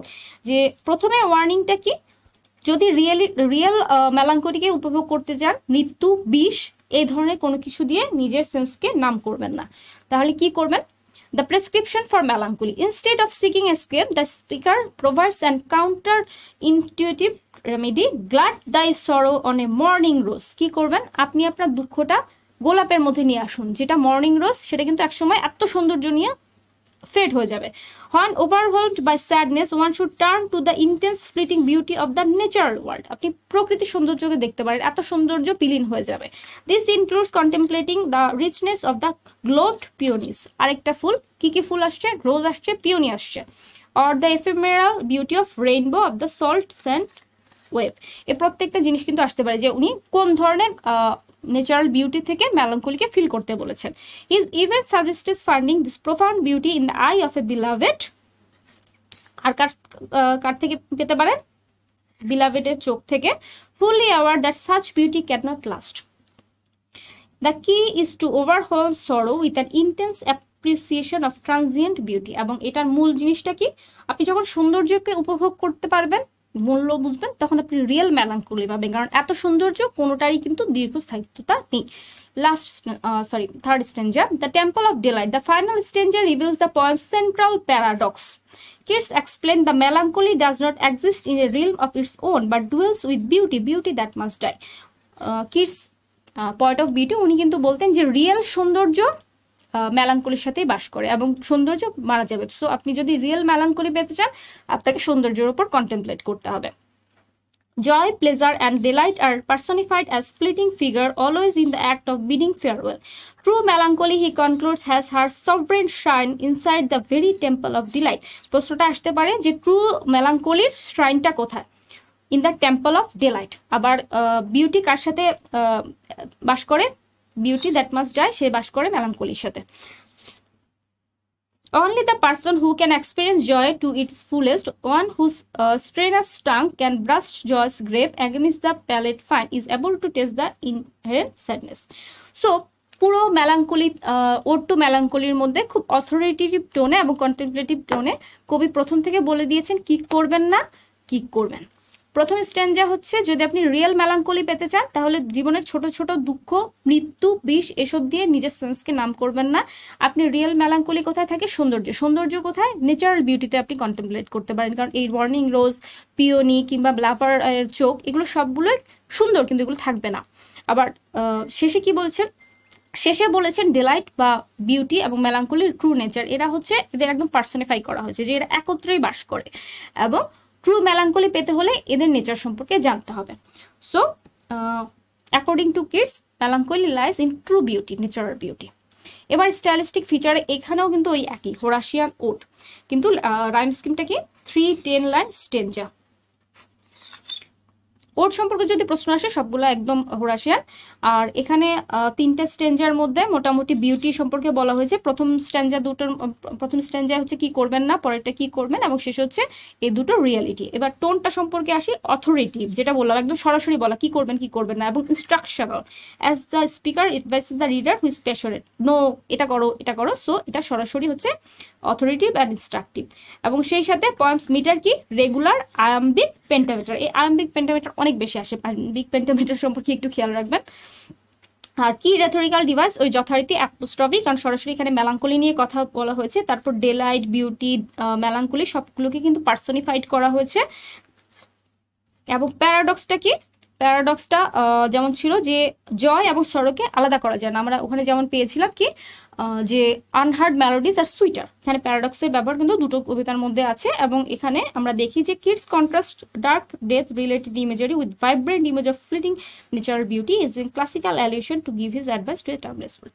এবং সবগুলো কবিতার মেন থিমের মধ্যে কোথায়? টাইমলেসনেস, মানব জীবনের সাথে এটার একটা অমিল, এবং সেই সাথে আর্টের সুপিরিয়রিটি এবং বিউটির প্রতি কন্টেমপ্লেশন এবং নেচার। তাহলে মোটামুটি মোটা দাগে এই হচ্ছে আমাদের থিম। এবার কিছু এমসিকিউ যথারীতি। To fight melancholy, one should not seek death or nature. Lethe is the river of forgetfulness or love. When melancholy strikes, one should observe rainbow or the night sky. Melancholy is found within delight or sadness. Joy and sorrow are linked or separate. Beauty that must die cause melancholy or happiness. তো এই ধরনের বেশ কিছু প্রশ্ন আমি দিয়ে দিয়েছি। এখানে দুটো অপশন আছে, অবশ্য পরীক্ষা আপনাদের আরো বেশি অপশন আসবে। এগুলো দেওয়ার কারণ হচ্ছে জাস্ট আপনার প্রশ্ন প্যাটার্নগুলোকে বোঝানোর। কোটেশনের মধ্যে my heart aches and in drowsy numbness pain, এটা ইম্পর্টেন্ট। বাকি কোটেশনগুলো সবগুলো কবিতাগুলোর সাথে একটু মিলিয়ে ফেলবেন। কোটেশন আসলে সবগুলো আপনার লেকচার শিটে দেওয়া আছে, এবং যেহেতু কনটেক্সট ধরে ধরে দেওয়া আছে এগুলো খুব বেশি বলার কিছু নেই। She dwells with beauty, beauty that must die, that's important. এবার লাস্টে কিছু এমসিকিউ, জাস্ট স্যাম্পল এমসিকিউ। এবং এখানে সমস্যা একটাই যে আপনাদের যে এমসিকিউগুলো, সেই এমসিকিউগুলো আগের এমসিকিউগুলোর সাথে প্রিভিয়াস একটু মিলবে না, কারণ একটু ডিপে চলে যাবেন। তো এই জন্য আমি এখানে কিছু বায়োগ্রাফি সম্পর্কেও দিয়েছি, আবার কবিতা সম্পর্কেও দিয়েছি। যেমন জন কিডস কি ছেড়েছিলেন? মেডিসিন। তারপরে মনে করেন ওড টু নাইটিঙ্গেলে প্রাইমারি কজ কি ছিল? সাফারিংটা, the awareness of mortality, sickness. এটা কিন্তু শুধু ওড টু নাইটিঙ্গেল না, সবগুলো কবিতার সাথেই রিলেটেড। তারপরে এখানে দেখুন ওড অন গ্রেসিয়ান আর্নে যে জিনিসটা বেস্ট ক্যাপচার করে প্যারাডক্স, সেটা কি? Heard melodies are sweet but those unheard are sweet. এখান থেকে কোশ্চেন কি আসতে পারে? প্যারাডক্সের উদাহরণ কোনটা? তো এই ধরনের প্রশ্ন আমাদের বেশ কিছু আসবে, আর শর্ট কিছু প্রশ্নও আসবে। যখন আমরা জন কিডস বা Percy Bysshe Shelley, Coleridge, Wordsworth এদের সম্পর্কে পড়বো, আমরা রোমান্টিক মুভমেন্ট সম্পর্কে জানবো, ক্যারেক্টারিস্টিক্স সম্পর্কে জানবো, জানবো কি আসলে আপনারা জানেন, আর একটু মনে রাখার চেষ্টা করবেন, তারপর রিলেট করবেন, যেমন ওয়ার্ডসওয়ার্থের সাথে রিলেট করবেন, প্যান্থিজম কোলরিজের সাথে উইলিক সাসপেনশন অফ ডিসবিলিফ, তারপর হেলেনিজম কিটসের সাথে যাবে, শেলির সাথে যাবে, রিভলিউশনারি পয়েটস, ন্যাচারাল বিউটি, এইসব চলে যাবে। সো এভাবে যখন আপনারা রিলেট করে পড়বেন এবং সব কিছুর মধ্যে থেকে একটা কিওয়ার্ড বের করবেন, ভুল হওয়ার সম্ভাবনা অনেক কমে যাবে। অনেক কথা হয়ে গেল, অনেকগুলো প্রশ্নের প্যাটার্ন দেখিয়েছি এবং চেষ্টা করেছি কোন ধরনের প্রশ্ন আসবে সেগুলোকে বোঝানোর। আশা করি আপনাদের এই ক্লাসের সমস্যা হবে না। তারপর যদি কোনো সমস্যা হয় আপনারা অবশ্যই জানাবেন, সেই ফিডব্যাক অনুযায়ী ক্লাস নেওয়ার চেষ্টা করা হবে। অনেক ধন্যবাদ। Happy reading.